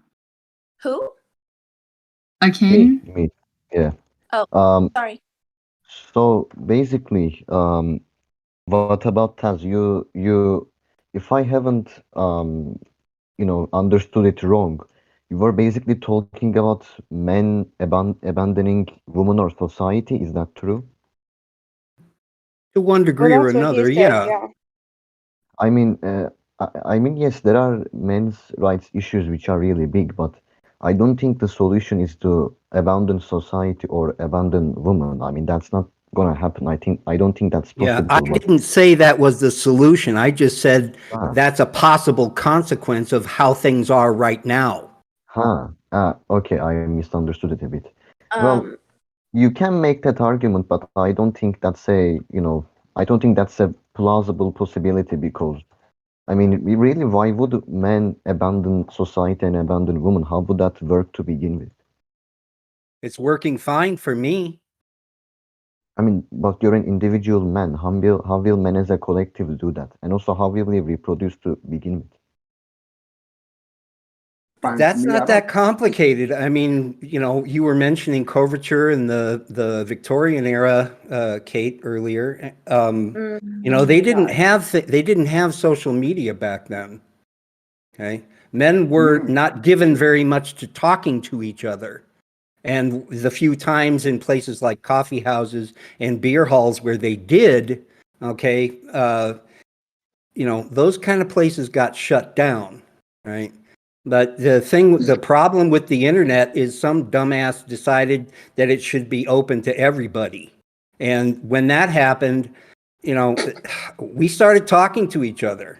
Now, as I said, I don't propose any of this as a solution, but I need it understood that it's a viable consequence to the conditions we men find ourselves in currently. Now, as it happens, most of my own social circle is women, okay? And I make no secret of my position. And ironically, because they know me, they agree with me, okay? They do. I mean, they say, yeah, that makes sense. Better to just leave you be. okay. First off, the question you asked me is, Athena, what would you do if all the men basically stopped participating, stopped holding doors, stopped all of it? First of all, that question is extremely disingenuous and asinine to even ask. That's like saying, what if you walked outside and the sky was orange? Like, in what reality would that happen? Every single man in existence would have to drop dead instantaneously for no man to ever do things for women. As Kate has explained multiple times, men naturally have an outgroup bias in favor of women. We all know this, we all see this, and we know that men are motivated by sex. Yes, you as an individual can make the choice to not pursue women or to go full MGTOW, live your best dream, but the collective of men overall are not doing that. They have never done that, and like Kate said, they've not done that when circumstances were much more extreme than they are now. So I don't know what type of benefit there is to debating hypotheticals of what if a purple dragon flew through my window this morning. It's like, what's the point of that question? So I would ask you, what do you propose instead? Because things are unacceptable as they are right now. You might as well just admit to that because it's the truth. Okay, so if I admit that things are unacceptable, and what? No. I asked you that. You don't like my solution, so what do you have? She doesn't need one if other people like me have one. But she can say it if she wants to. I have There a can be no definite solution. answer. I mean, Kate, can I say? Athena, you have nothing. You have nothing. You have no response to that. And why? understand why I would You need to have no a response to that. for this. None. I don't understand why I would need a response to what the collective of the entire human species should do to solve the problems in the world. If anybody had that answer, it would have been answered by now. So I don't understand like why you're speaking in these grandiose terms and expecting me to give out the solution in this, 5-10 minute conversation about what all of humanity should do to make all things equal so we can all hold hands and sing I'm Kumbaya. making the point. Hey guys, calm down a little bit. I'm making the point that yes, it's inconceivable and very unlikely to ever happen that men en masse will ever disengage. Okay, I mean that's a given. But the point of the matter is that things as they are right now are unacceptable. Okay, they are. Yeah. And they are causing the deaths by despair of uncountable numbers of young men and even boys now. Okay. And you say, why should I come up with a solution? Maybe you don't have one, but the point is you ought to try. Yeah, well, nobody has a Honestly, solution for that. I Let me extend that point. Please let me speak. Please let me speak. So the point that the man here was making, I think his name is What About Tez, that there are men who are choosing, who are literally trying to be as like he said that this is going to be a consequence that men are going to find their own way. This is why MGTOW was found. This is what the whole red pill thing is based on. Now I don't agree with them, and I don't think this is a solution. But like in my country, like for example, let's say there is a 75% chance that if I marry somebody, that my whole family will end up in jail. My father, my mother, maybe even my kids, maybe even my sisters may find their way into jail, even if I do nothing wrong. So this is just for argument's sake. I'm not saying this is possible or that we should do it or this is a viable solution. What I'm saying here is that it is like people are thinking about it. I have talked to young men, people, my kids, my boys my age, younger than me, who are talking to me and saying that I seriously do not want to go near any woman because I'm so scared. This one kid came up to me one day on my Discord. And he has watched some of my videos, and he came up to me and he was like, "Brother, I'm seriously scared going close to a woman because a girl in my class filed a sexual harassment case on her boyfriend because they broke up." Now he comes up to me and says, "I am scared of going near a woman." Now this is a 17-year-old kid, and at 17-year-old, he has a fear in his mind of going near a woman. And this is not an individual case. This is the whole.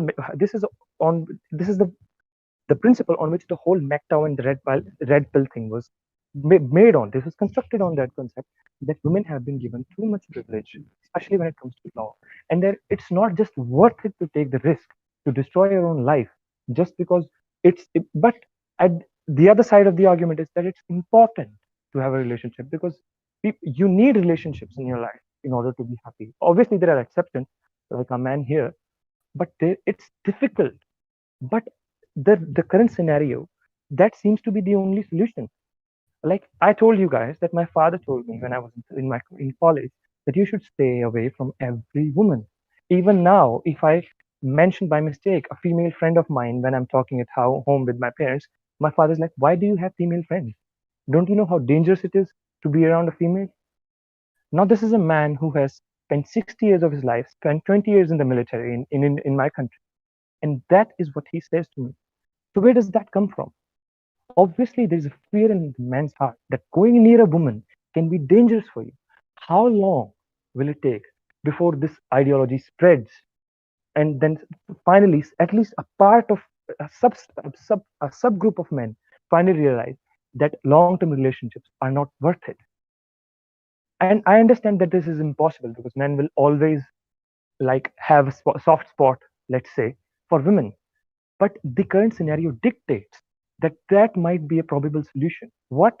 Staying away from women might be a probable solution for all the problems that men face. Because let's face it, if I now take a vow to never go near a woman Obviously, it's almost impossible, but that seems to be the only way to protect myself. I think that's what our man here was trying to say, that the situation is so bad that the idea of giving up on half of the world's population is popping up in our heads. Even the idea coming into our heads is a disaster. It's a tragedy that we have come to a point that men are seriously considering, maybe not choosing, but considering to just give up on 50% of the world's population. That's the situation we're obviously. And I I would go on. I would go on to say, you know, I was using a little bit of hyperbole to kind of get, you know, Athena, particularly yours, but really everyone's attention, that, you know, you can say what you want about biology and the, you know, the arrow of human history, all of which is true, but, and believe me when I say I don't encourage other men to go MGTOW. I can't even call myself MGTOW, really. But the point of the matter is that we have what we have right now, okay? And, you know, the point to press is that it will have consequences, not just, you know, in 2021, but for a very long time, you know, long after all of us are gone.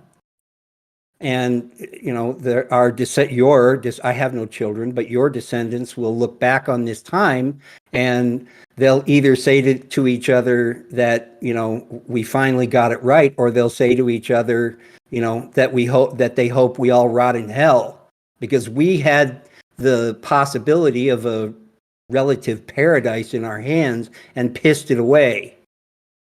Right? Like I said, you know, any support for the status quo, even up to and including any any proposal that things like VAWA and most of family court in the West, I don't know that much about how it is in India, but from what Sahil says, it ain't any better.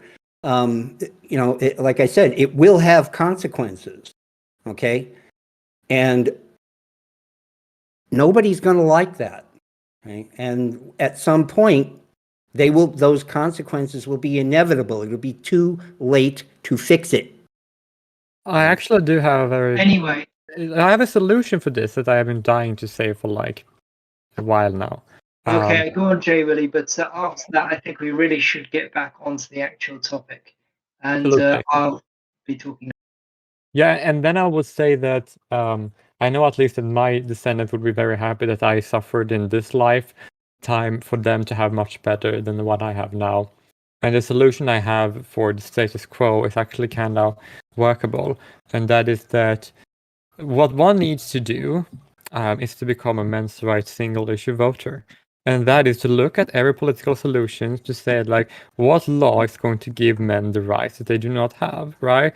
And then vote only on that basis and reject all other politics until this is fixed, because that's what priority needs to be made. The reason why this isn't fixed is because people are prioritizing other things. So if we just prioritize the right thing, this issue could be, it's a necessary thing that needs to be done for any of these issues to solve, right? So therefore, when I'm voting, I never think of anything other than the men's rights issues and only vote on that basis and ignore other than that all the time. I would like to ask you a question on that basis.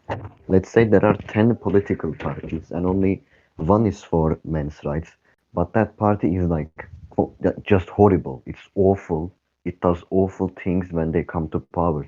Like, why would I vote for that? Oh, I have a solution for that. That is that if there's only one party for men's rights and all the other parties aren't, then all the other parties are also awful.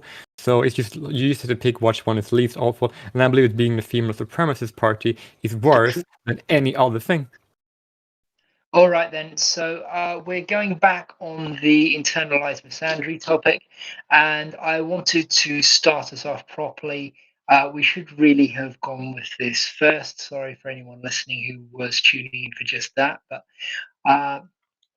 basically, Men's Lib, the feminist controlled supposed men's rights subreddit on Reddit, is did an AMA with this guy called Chuck Derry, who's supposedly this great champion of the Duluth model. He runs like a bunch of like women's shelters and things like that, from what I've heard. Basically, he went on their site and he gave them like this AMA on the Duluth model, and they were asking him all these nice questions, and he went in and basically told a bunch of male victims of domestic abuse and rape that male victims of domestic abuse and rape don't exist. And he told them straight up, it was like a carpet bombing of the post. He went through and he replied to top comments pretty much exclusively, and he didn't respond to any of the pretty traumatized rape victims who were absolutely aghast about what he was saying, and basically just totally invalidating all of their experiences and saying that men claiming that they've been abused is merely a cover for them abusing women, which is a part of the Duluth model's theory. And it's also very interesting looking at that thread and watching the men's libbers be totally unable to name the actual problem driving the Duluth model, which is feminist theory. Duluth model, as most people here know, is based on feminist patriarchy theory. The idea is that men are patriarchal, and they express that through controlling and abusing women. And this was what this guy was saying in the thread, and it's actually quite breathtaking to see him just chew through these comments without really listening to anyone. And it spawns an aftermath threat where they still couldn't really name the problem. They were just like, why are we letting in this person who is a proponent of this abusive anti-male ideology? And it just really kind of struck me as quite interesting that men's lib, generally speaking, has a lot of internalized misandry in its thinking, and they will be like, there's quite a famous here thread that they had where this feminist was coming along and saying, oh, you've done the bare minimum to support women by being feminists. Do you want a cookie? Here's your cookie. And they were all praising her and thanking her for their cookie. And it's quite it's just quite shocking how willing they are to kowtow to this ideology, which has taken away their rights and has instituted the Duluth model, and is the entire problem that, not the entire problem, but is a big part of the problem. I mean, to push back on some of the stuff that's been said throughout this conversation, feminism never really has been about equality, in my opinion. It has always had this, we can split the feminist movement into women's lib who just want to be able to work and so on, and they basically died out when they achieved their goals, and the hardline feminist movement which wants privileges and so on for women, which is what caused the equal rape law in India to be replaced by an unequal gendered law, which now does not acknowledge male victims of women, and which has caused male victims of women to be sent to prison. We have a couple of examples of that now. The most recent one was on our Twitter, like last week. This little boy who was repeatedly raped by his older sister has now been sent to juvenile detention for the crime of being raped by a woman, because the law just says that rape is. That was from India, right? Yeah, The yeah, case that was from India. Yeah, I can Yeah, dig it out if I somebody talked else about wants that. to Yeah, comment on it. Oh, did you mention that? yeah, I did. I did study that case. I actually did a whole live stream on my YouTube about that case, specifically about that case. And to extend your point, it's not only about feminism and ideology. Capitalism also plays a part in this because these quote unquote feminists also want to make money. And the way they make money is to get attention on them. So sometimes saying outrageous things, which obviously are untrue, but will get them the attention that they want. Because, like, at some point, like, people think that all publicity is good publicity. So feminists intentionally make dubious claims and bold statements which may be untrue.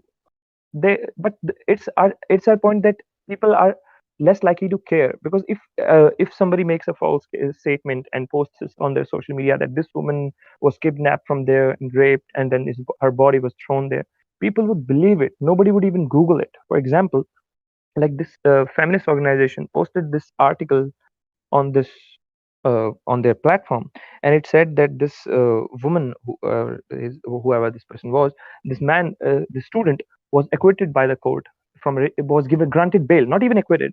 He was a student of one of the most pristine engineering colleges in our country, and he was granted bail. And they said in their article that he was granted bail because he was a model student and like say asset for the community, which simply wasn't the case. He wasn't granted bail because he was a model student or an asset. He was granted bail because the investigation was held and no proof was found. But the case was prima facie, which means that the case was like a strong case against him because the woman had given bold statement, but no proof was found. They were in a consensual relationship, allegedly. That's what the boy claims, and the woman claims that she was raped. But the thing remains that these feminist platforms, like, they just blatantly throw out these misleading headlines, taglines, not because they want, like, at the base, it's not about propagating the hardline feminism. At the base, it's about making money, because the more clicks they get on the article, the more ad revenue they generate. If they write in the article, because so many people were forwarding this and like posting and reposting it on their social media, and like some of my own friends did it. And when I asked them, did you even Google it first? Did you at least find out what this case was and what actually happened? Nobody did that. They just saw this, found it outrageous, and then forwarded it because it was outrageous. If a man was given granted bail just because he was a model student, that's outrageous, to say the least. But that wasn't the true case.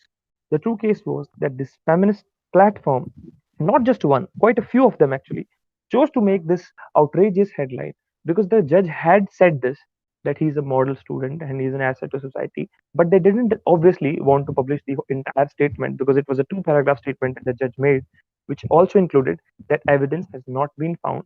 The case is still in proceedings, and the case will proceed to the fullest of the law. But right now, the evidence does not claim that there no evidence has been found, and he's also not a flight risk. So it's okay to grant him bail, not acquit him.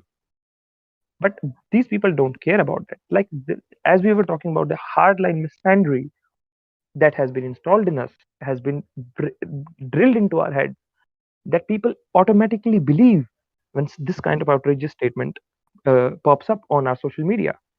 And if you read it and believe it, like most people do, especially in my country, if you send them something on WhatsApp, they will believe it to be as true news.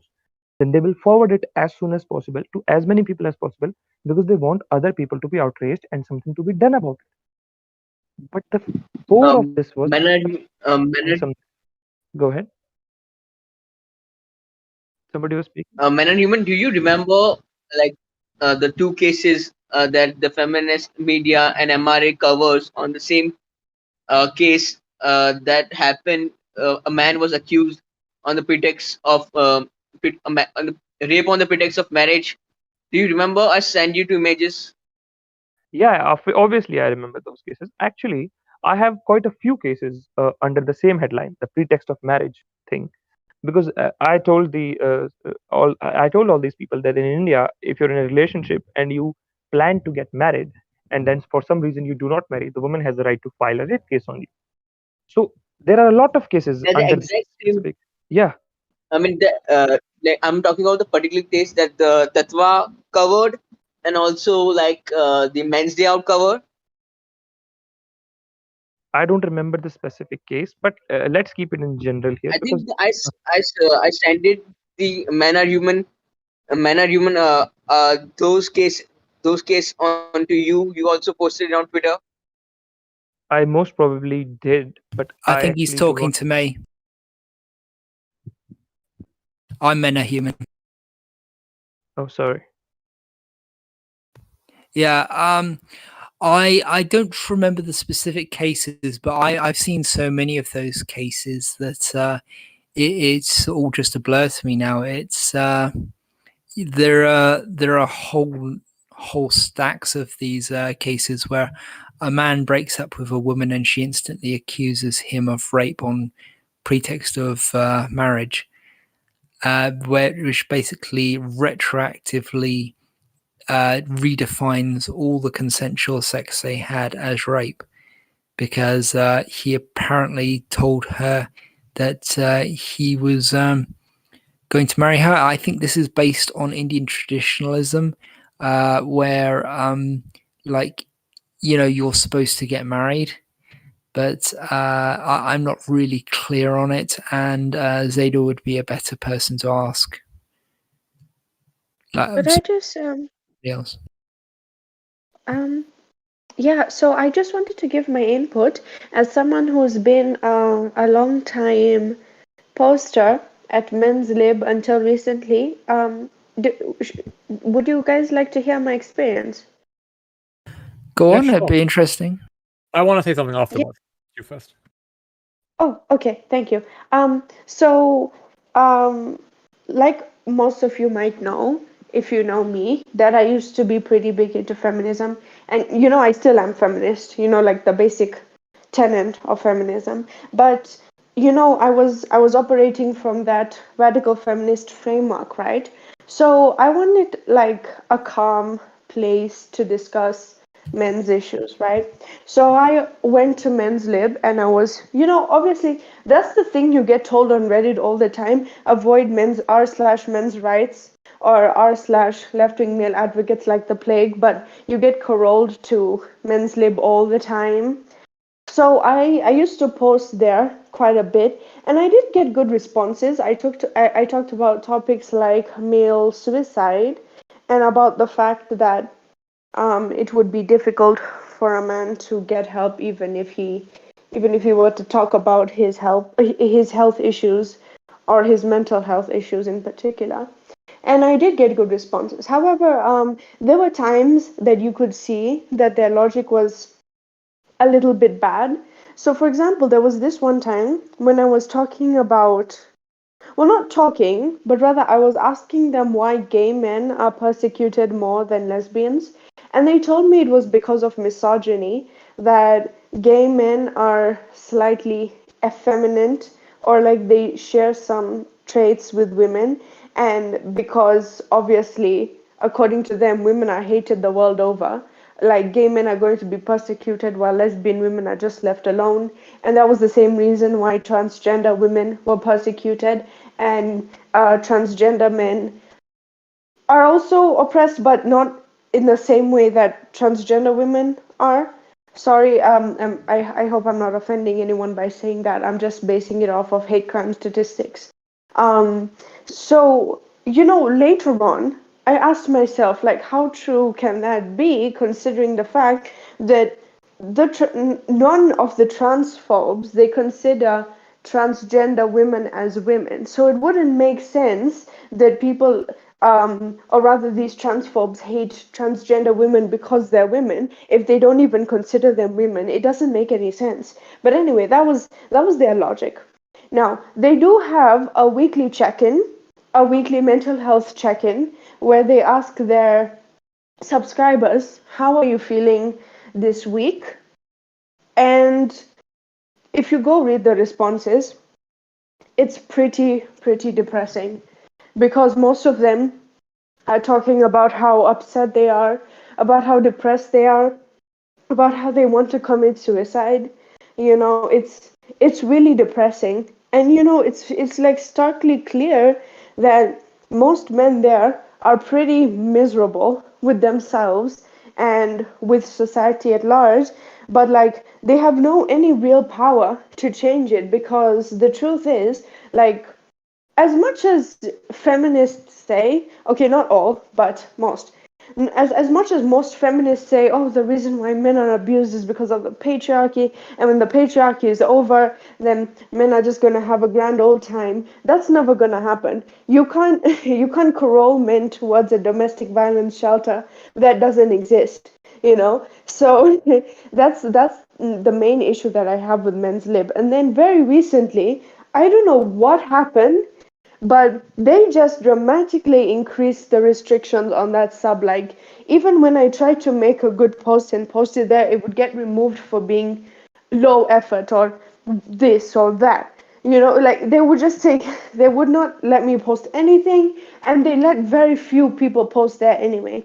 In fact, other people who used to be in that sub for a long time, they were complaining that their posts just kept getting removed over and over and over again for silly reasons.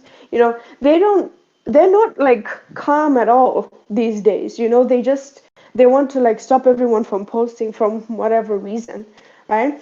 And you know, basically, you know, even as a woman, like, I just do feel bad for these guys, because they have so much internalized misandry, just so much. It's unimaginable, you know. And I've seen times where a man literally comes into the sub and says, he writes a post about how he's being emotionally abused by his girlfriend. Like, I remember there was this time when there was this guy who was talking about him having a feminist girlfriend, and about how his girlfriend would emotionally abuse him at different times for the smallest reasons. And then she just said, you know, it's because I'm a feminist that you're doing this, or it's because I'm a woman that you're doing this.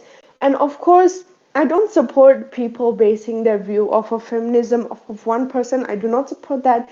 But there was like zero support for this guy who just admitted he was being emotionally abused by his girlfriend. I mean, of course, if you swapped the genders and a man was abusing a woman because he was a men's rights activist, I think pretty much everyone would be pretty pissed at him, you know, and that kind of thing. So honestly, that's my experience with it. Like, it's just not a good place anymore, is what I'm saying. Actually, that makes perfect sense, and I do actually agree with all that you made. No, all what you say, not with all what they say. But like, I would also like to add something, not to this, but like, technically, it's like a men's rights activist wouldn't like do what the woman that in that situation did, but all of us knew that. It's just kind of an anecdote. But like, my overall point I was trying to make is that if anybody, for whatever reason, promoted the Duluth model as being legitimist or should be enforced, right, or they support it for any degree whatsoever, then he or she is a female supremacist. If they do that, they might not identify as a female supremacist, but they are a female supremacist because that's a female supremacist piece of legislation, right? And that's the reason why. And if anybody promotes it, they're opposed to me, right? And when I have my children, they're opposed to their rights too, right? They are the enemy. Just period, right? Anybody who supports the Duluth model is a terrible person, and they're female supremacists, regardless if they know it or identify as such or not. And also, I would say that every single man who promotes any form of female supremacist legislation would have internalized misandry, because anybody who would willingly want to be a second-class citizen based on one characteristic kind of like do hate themselves because of that characteristic. Mm-hmm. If I I would was to talk, like to yeah, sorry. I would like to add something into this debate. G. Will, you said that anyone who supports the Duluth model is a female supremacist. You know, there is this common societal view that, like, men can't get abused by women domestically or sexually, and that, a man must have liked it, or a man must have deserved it in some way. I think, especially in non-Western countries, like the overwhelming majority of people support these ideas. I think it will be like 85% or 85 plus percent. Do you think society as a whole is female supremacist? If a society admits and have a Duluth model in place and people know it, if society had it in place by legislation, then it is legal speaking of female supremacist state. Yes. And if people know what it is, right, and are okay with it, then yeah, they would be too. Like, of course they are. Like, I'm not shy away from using the term whenever it's applicable. It's applicable a lot of places, actually. It's female. It can be female supremacist in the way that as Kate was pointing out earlier, there's a universal outgroup bias in favor of the feminine, or at least the protection and preservation of the feminine. And what happens is, in places especially like Men's Lib, which is kind of the village of the damned. I mean, they try, but they fail consistently to be about men. Is just that, if there's no concerted and organized pushback from men, then many men will do like Chuck Derry did and take his own self-hatred and self-loathing and make a career of it. Another good example is Mike Kimmel. He pulls down 6 figures a year throwing men under the bus over there at Stony Brook. And he's been doing it for a long time. This guy, Chuck Derry, he's more of a newcomer, but it's the same principle. There is money to be made in denigrating and degrading the humanity of men. I hate to say it that way, but that's the way it is. A little bit in fairness to Men's Lib, I haven't looked at that thread lately, but when it came out, there was quite a lot of pushback against what Chuck was saying. He just wasn't responding to it. Well, of course he wasn't, because it's like anybody who supports the Duluth model, right? When they are being presented with counter evidence, that is the same as, like, imagine going to a creationist, right? And then telling them the science of dinosaurs. This is the same principle. Like that's what you're dealing with. So it's pointless. And I will basically say that people like that, they should be, if they have any form of legal influence over society, then that is a huge problem, and they should absolutely be dealt with. Because what they're doing is that they are trying to impose violence on innocent people to destroy their families and put them in jail for doing nothing wrong, knowingly speaking so. Like, right, they could be less despicable as straight up fucking slave owner. Right. No, absolutely right. But, again, unfortunate reality is what you just said, and what we've been kind of, belaboring here is what ought to be, and what everybody's saying really is what ought to be. It ought to be just, and men should be seen as human. It's just that currently that's not happening.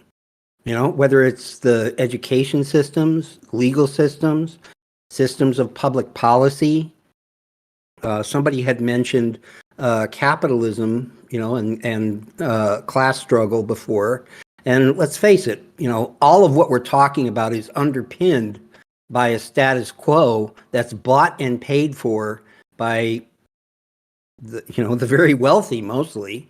And it ain't just women. I guarantee it. There are as many moral crimes being committed by men against other men as any woman I know. I said, earlier, most of my social circle is women, and a few of them are pretty openly feminist.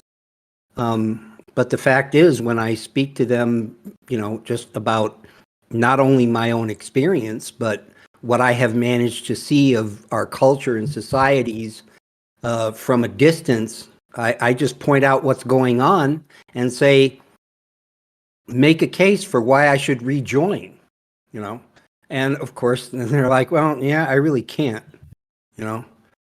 Well, because they can't. Like I have proposed that the solution is to used to be a men's rights single issue voter, right? And not, you can either be privately or aggressive about it. I like that idea, by the way. That, I mean, I understand what you mean, at least in countries where, you know, where you can do that. I think that that's, you know, a good long-term strategy is just, you know, to do it politically. Yeah, exactly, right. So therefore, regardless of what political system or like whatever you want politics to be, right? If you're not a men's rights single issue voter, what you're basically saying is that you're proposing a solution and you're saying that that solution doesn't have to include men in it, right? They can only include women, right? If you're not, if just anybody who's not a men's rights single issue voter are literally saying that they like these other thing more, so they don't think I should be allowed to have it, right?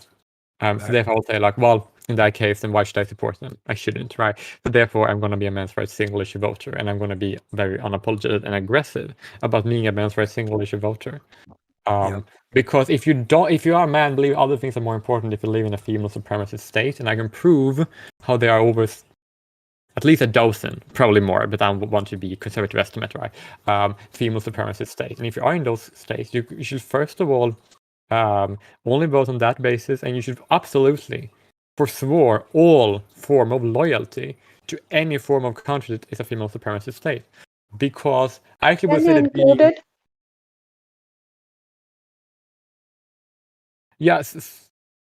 So I will basically just say that that which actually listen to thought is that I would say that the fact that people have other priorities, that men have other priorities than their rights, right? Then they are basically, and that is basically, I wouldn't go so far as to say that being internalized misandry, but I would say that leads to internal misandry being more proponent in society. So even if you don't agree with any other perspective, anyone, I'm not talking about you specifically, anyone who might hear doesn't agree that being a men's single issue voter is that thing. I mean, like, if you aren't that way, then then what you're doing is going to, if you prioritize otherwise, you're going to lead to more people having internalized misandry in the future. So therefore, I'm going to just say, I'm only going to vote on this basis and this basis alone. And even if there are no political party to propose men's rights as increasing, right, there's going to be some of them that want to decrease it even further, right? So therefore, I'm going to vote against them and be very apparent that that's what I'm going to do. Yeah, I mean, sounds good to me. You know, I mean, as far as political action and activism goes, what you're proposing probably gets you a lot farther than just, you know, writing your congressman or your minister, because they have garbage cans too. You know, it's a matter of circumventing the apathy, you know. And like I said, I am very much ready to blame men in society every bit as much as women for that apathy. You know, it's one of those principles where, because no one is doing anything about it, we have what we have. You know, there are some things where, you know, it only happens because we make it happen. This is the kind of thing that happens because nobody does anything. You know, this is why I was kind of going after Athena, to simply say, you know, my extremist and, you know, frankly unreasoning solution to this problem is not acceptable. So what should be done? You know, and things like just plain old voting and being vocal about why you vote the way you do is, like I said, I believe that is better than more traditional avenues of legal and social change, because at least here in America, our efforts to make legal and political changes routinely fail. And it's not for lack of trying. It's just that that it's inertia. There's too much apathy around it. Exactly, and I would basically say that it's also because the priorities are wrong. If people decide to prioritize other issue above men's rights issues, right? And that is the problem. And therefore, I'm going to say that I'm going to reject all other issues until this is solved, right? I might actually talk to someone who's a political representative of a political party, right? And I'm gonna, and even if I agree with them all political point, I'm going to say that I agree with them. They're not going to ask what they want to do with the men's rights thing, right? And if they were to be opposed to it, and another political party is in favor of it, I'm going to tell them to their face, I agree with you on everything besides this issue, but I am a man, I want human rights. I'm going to vote for your opponent, even though I would rather vote for you, just because you don't want me to have rights, and they want, even though I don't like their political platform otherwise, and I like you more. So that's what you lost. You just lost a vote to agree with you. That's what you need to go to your political representative, that you agree with, and you need to tell them that, if that's the case. I think people have forgotten the power of how many people there are, some of these bigger stars that you see in Hollywood or like Bollywood or other places who get false accusations, it's not only one woman when you see those false accusations. It's like 10 or 15, And because of that, even if they don't have any evidence, they consider that enough evidence because of numbers.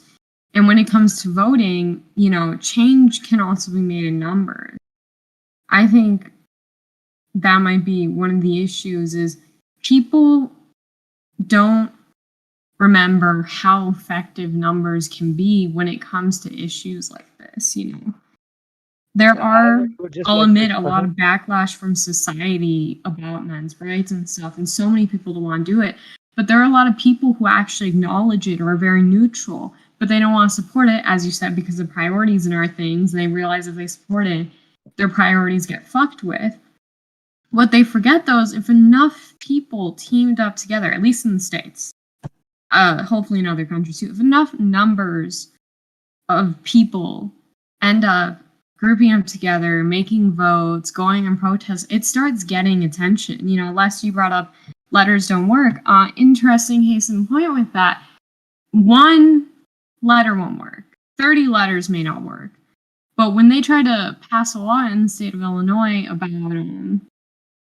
about this very terrible rule that would make it so that any false accusation could be made against a school because the public schools were really jealous about all the people leaving the public schools to go to the private schools because the public schools had just been absolutely corrupt that year. It didn't pass because they had probably 300,000 private school parents and Catholic school parents that sent letters. 300,000. They can't throw away 300,000 letters. I would just like to talk about the point that Jay really here, which sounds reasonable when in general, that you should vote for the political party that talks about men's rights. But again, I would be doing the same thing that I've been doing for the past hour and a half. In India, like the political parties propagate the concept that women are victims in general. And I'm not saying one political party. I'm saying all political parties. It's like, when a political party is campaigning for their elections, they make their manifesto.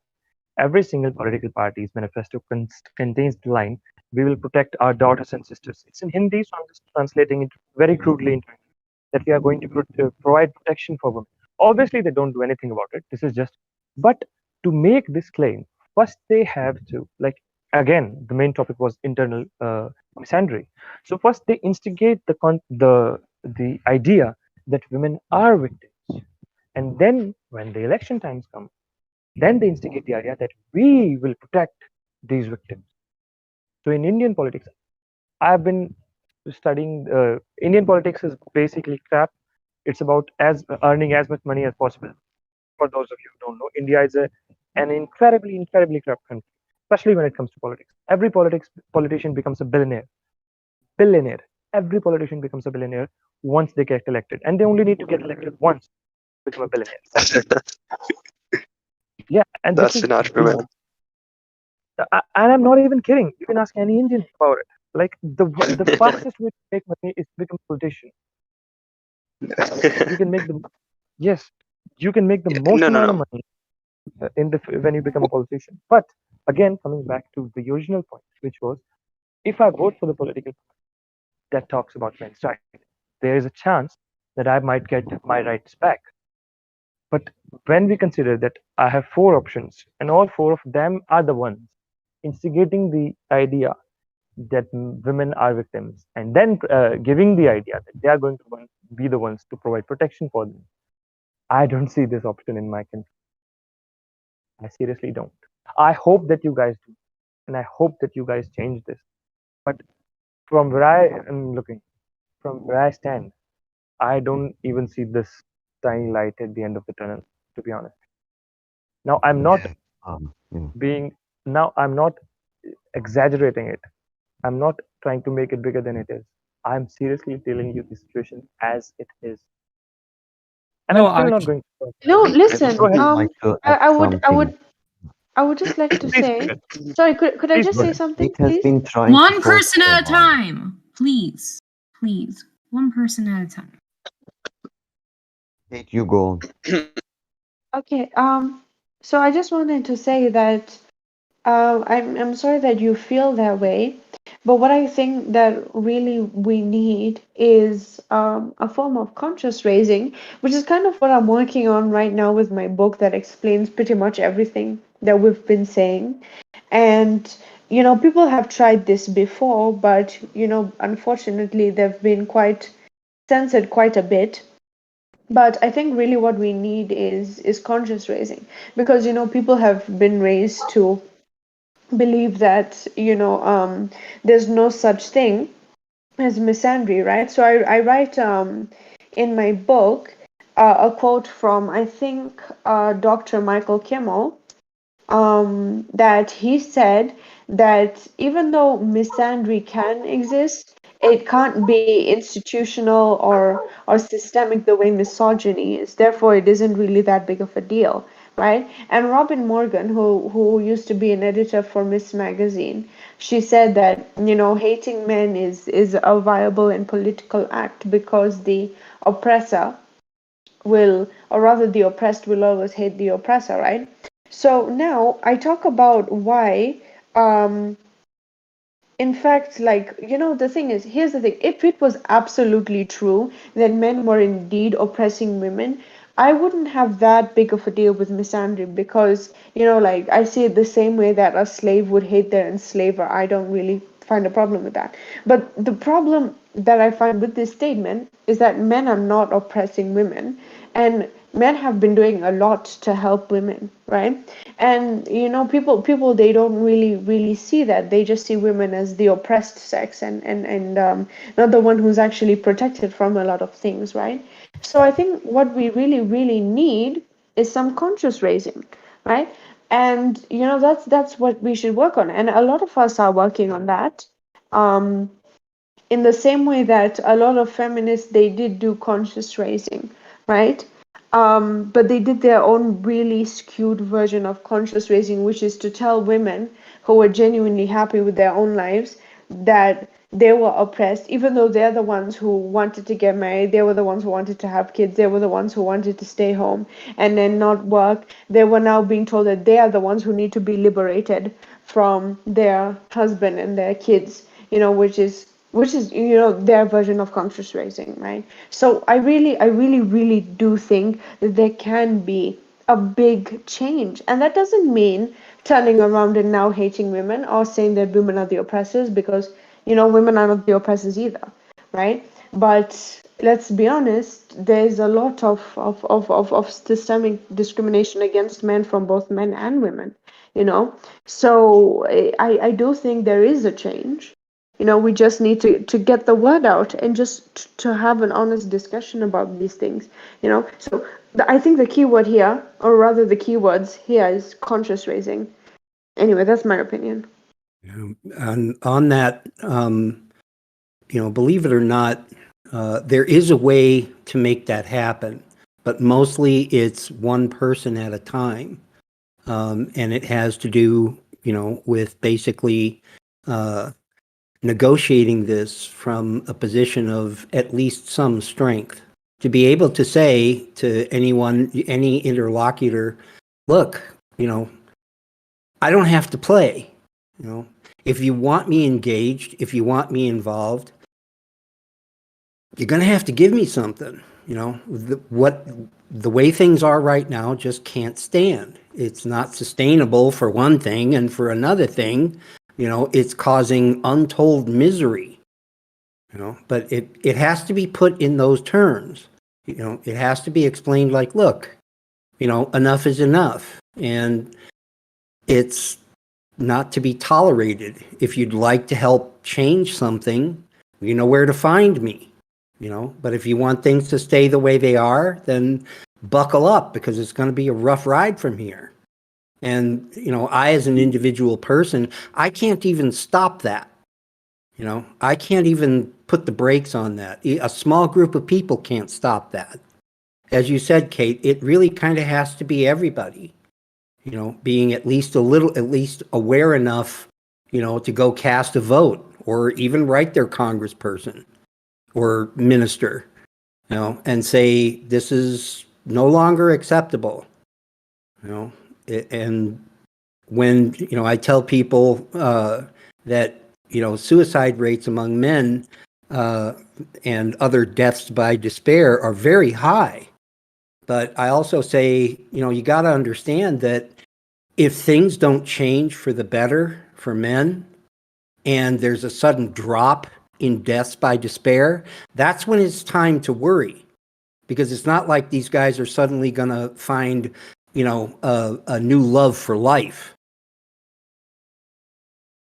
Yeah, that does sound like it is something that we are personally worried about, is that we have encountered men who are so traumatized by the system, including guys who've had horrible things done to them in terms of circumcision.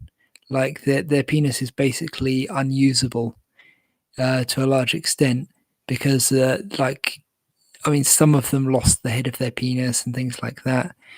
But this sounds like a good segue into talking about perhaps our International Men's Day leaflet campaign, because these are issues that we are trying to express through leaflets that we can all go and hang up around in public now that things are starting to reopen, and perhaps make people realize that the entire reason that a lot of young men are shooting places up isn't because they've just gone crazy or they like killing people. It's because society has put them in a situation where they feel like the only way to be noticed is to start being violent.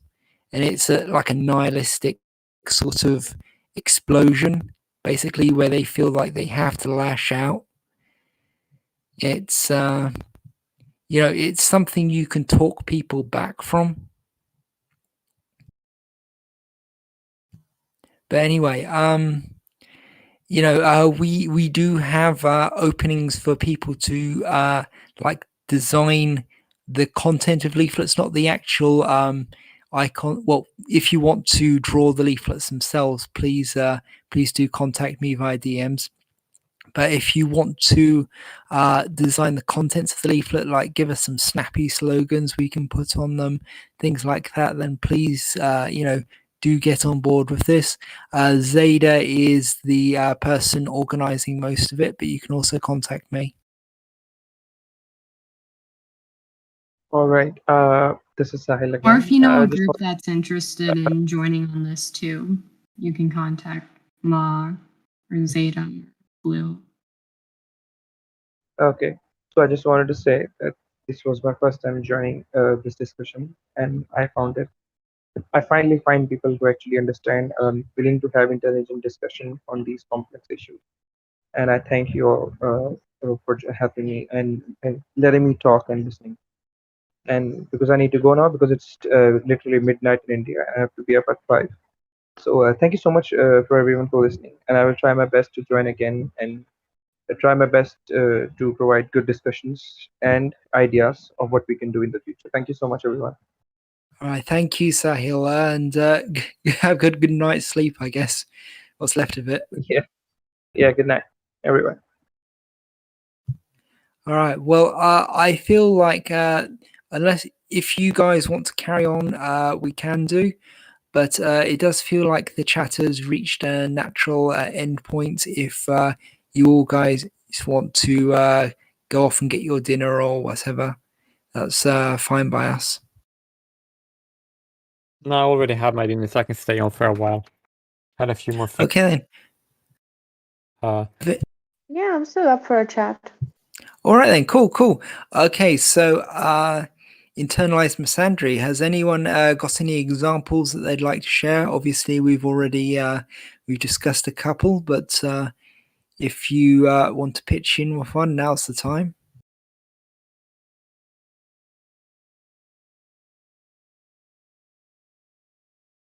Well, I'd say that men blaming themselves, when their wife hits them, that's like a pretty common one, or their girlfriend hits them.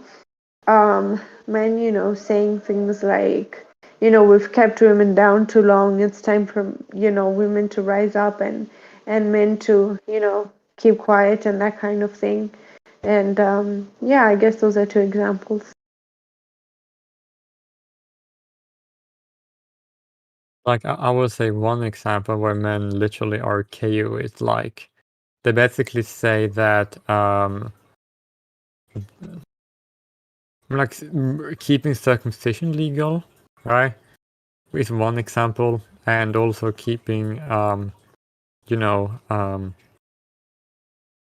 one another example would be like being okay that men should have to pay for certain things that women have, not by their own volition, but like by force, through taxation, right? And then not wanting that to be okay to men, like literally wanting certain services to be women only, and men shouldn't have access to it. And also like to say that I mean, like it's very hard to quantify because I think it's too common to even point out any specifics. Like I would say that every man who's basically prioritized other things when it comes to like politics other than his own rights, it's kind of like display that to a certain extent. Like I know there are more examples out there, but I'm just really bad at like coming up with them right on a straight arm, if that makes sense. Well, I would also say that one example would be that like guys beating up other guys who are like for stepping out or for like not doing what society wants them to do, and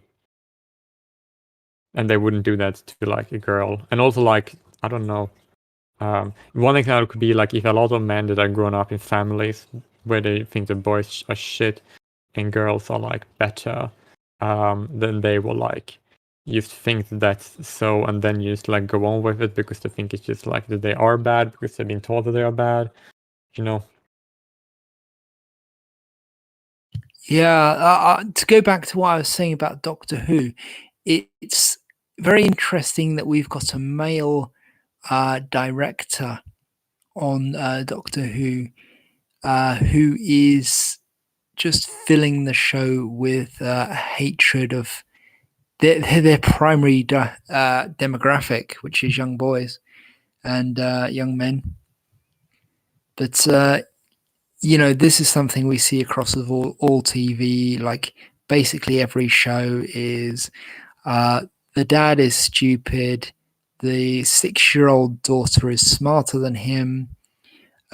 His sons are basically there just to be taught by the daughter, who is also younger than they are often.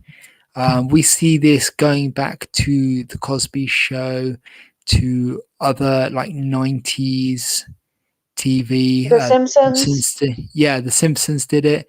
There was an episode with a feminist babysitter, and like she basically teamed up with Lisa and was like dangling a computer game over Bart's head, you know, like a dog, and like she got him to run into a wall with it and things like that. And it's like, yeah, boys built society, but they're all stupid.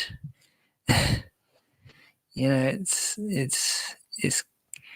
it's kind of gross. I mean, especially when you consider how many like male writers there are on that show and things like that. Like, I would actually go so far. This might actually be a little bit counterproductive of me, but what the heck, I'm going to do it anyway.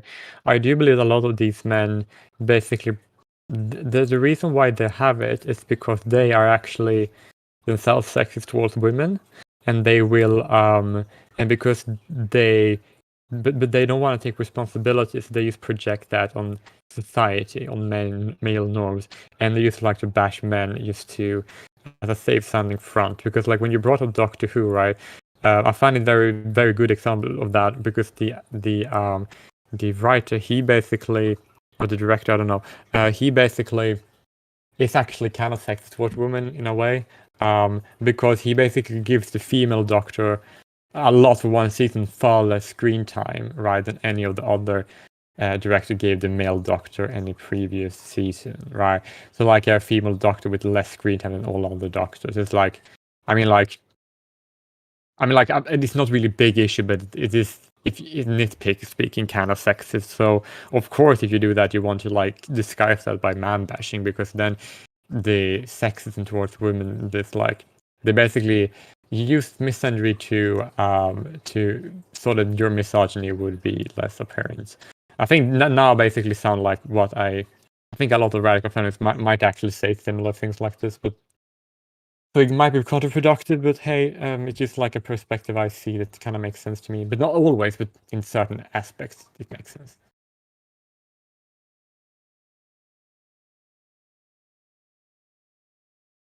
Because like if you don't respect women, then you bash men, so people think you respect women when you actually don't. You just don't respect them. Not you, but like these specific examples of men that are these stupid writers and directors and all that stuff like that. I mean, and as you point out, you know, they're thinking they're respecting women. It's like, there's a lot of shows. Ooh, this might be a little controversial to say, but I feel like there are a lot of shows recently that have been like really good or like classics, and suddenly because of all this like new age, like social media and all this supposed wokeness and stuff, they're now sort of forcing things into the show instead of trying to write it in gracefully or anything. They're just trying to force all these ideas into shows now. It just feels like this we're being forcefully fed this I actually know why they do that. agenda or like beliefs. The reason why they do that is because they themselves have no ability to build anything, because they're just motivated by hatred and jealousy. So what they basically do, if they see something that other people like and enjoy, and it's not their way, they basically just want to destroy it and corrupt it and make it that way, their way. So therefore, after they do that, then they, they destroy it, right? They cannot build, so they have to destroy. They destroy all the things that exist. That's why they have to promote their narrative into everything. I mean, and you guys were talking about education earlier. I think the thing with education, and you want to talk about internalized misandry, I think the problem is we're teaching, I mean, as you said, we're teaching them to guys, young boys, we're teaching them that they're stupid. And, one of the biggest problems is, as we talked about before in these chats, guys learn very differently from females, and schools have their curriculums run in a way where it's to the female advantage in learning. My mother told me that that becomes Go ahead. No, I said that my mother told me that when I was a kid, so that's very accurate. You're correct. Yeah, and so it becomes one of these problems where then they're trying to learn what they can through this school that's teaching through the female lens. And it becomes a problem because then they start struggling and everyone's saying, oh my God, it's learning issues. It's this and it's that. They're trying to diagnose guys with something because they can't learn. And it's like they don't want to admit that maybe you have to teach them a different way. I mean, again, I know this might sound controversial. I hope it's not. My brother, for a while, was misdiagnosed. Anyways, it was a whole situation, and he ended up in an IEP program. And two of his best friends he made from the program were both autistic. They're both autistic males. And, you know, I know it's really hard for parents of kids who have autism because they feel like they can't understand their kid and they're trying to figure out how to understand them. But it's like, you know, the hard thing I had with the school is although they would pull them aside into in our classroom, they still didn't seem to try and find a way really to try and communicate better with those two children who were autistic. They didn't seem like they were trying to find too much of a way to learn how to deal with their version of learning. And it's the same with guys. They learn a different way. We are not styling classes to do that. We aren't making separate areas they can go to learn properly in the way, in their lens of learning. And so then they struggle. And then society teaches them, no, it's not because you have a different way of learning. It's because you're stupid. Or you just have a problem. Or you've got some issue you were born with. And they make it sound terrible and horrible. And it's not that way. You can learn. It's just not the mainstream learning. Exactly, that made perfect sense to me. It's very good that you brought that up. Because they basically have schools to be like only directed to be like prioritizing the female learning. And I do find that to be quite, shall I say, problematic, which is a very accurate usage for that term. It usually isn't used accurately. But yeah, that's basically what I see. You know, one thing that Farrell brought up is that ADHD is often related to a lack of roughhousing when they're young boys. And it's basically roughhousing is a major source of brain development. But the way that nursery schools and primary schools and so on are set up now, you just aren't allowed to. Like if the kids start roughhousing, the adults will swoop in and separate them. It's like everything has to be no contact. Everything has to be like, especially now with COVID, they like you have to do the zombie walk to make sure you don't come close to any of the other kids, and it's so dangerous for their cognitive development. We're going to have we're already going to have the COVID kids, but now it's going to be even worse because of the lack of ability to roughhouse and things like that. If they haven't been like playing that way with their brothers, sisters, or anything like that at home, then they're going to not get that from schools, and they're going to lack that brain development, which is pretty much what's causing a lot of the ADHD diagnoses from what Farrell's been saying, at least. It's in his book, The Boy Crisis. I mean, the other problem with that too is... Oh, go for it. I really like the word. I just want to quickly say that I really liked the way you used the word zombie walk. That was really funny. Well, it's literally what they do. They stick their arms out, and they're supposed to not even touch the person in front of them. This is the funniest thing I've ever heard. Yeah. And the weird thing is that if they just said, okay, spread out a bit and just keep away from each other, they wouldn't have to do the walk because they wouldn't all be standing bunched up together in the first place. But it's very, very strange.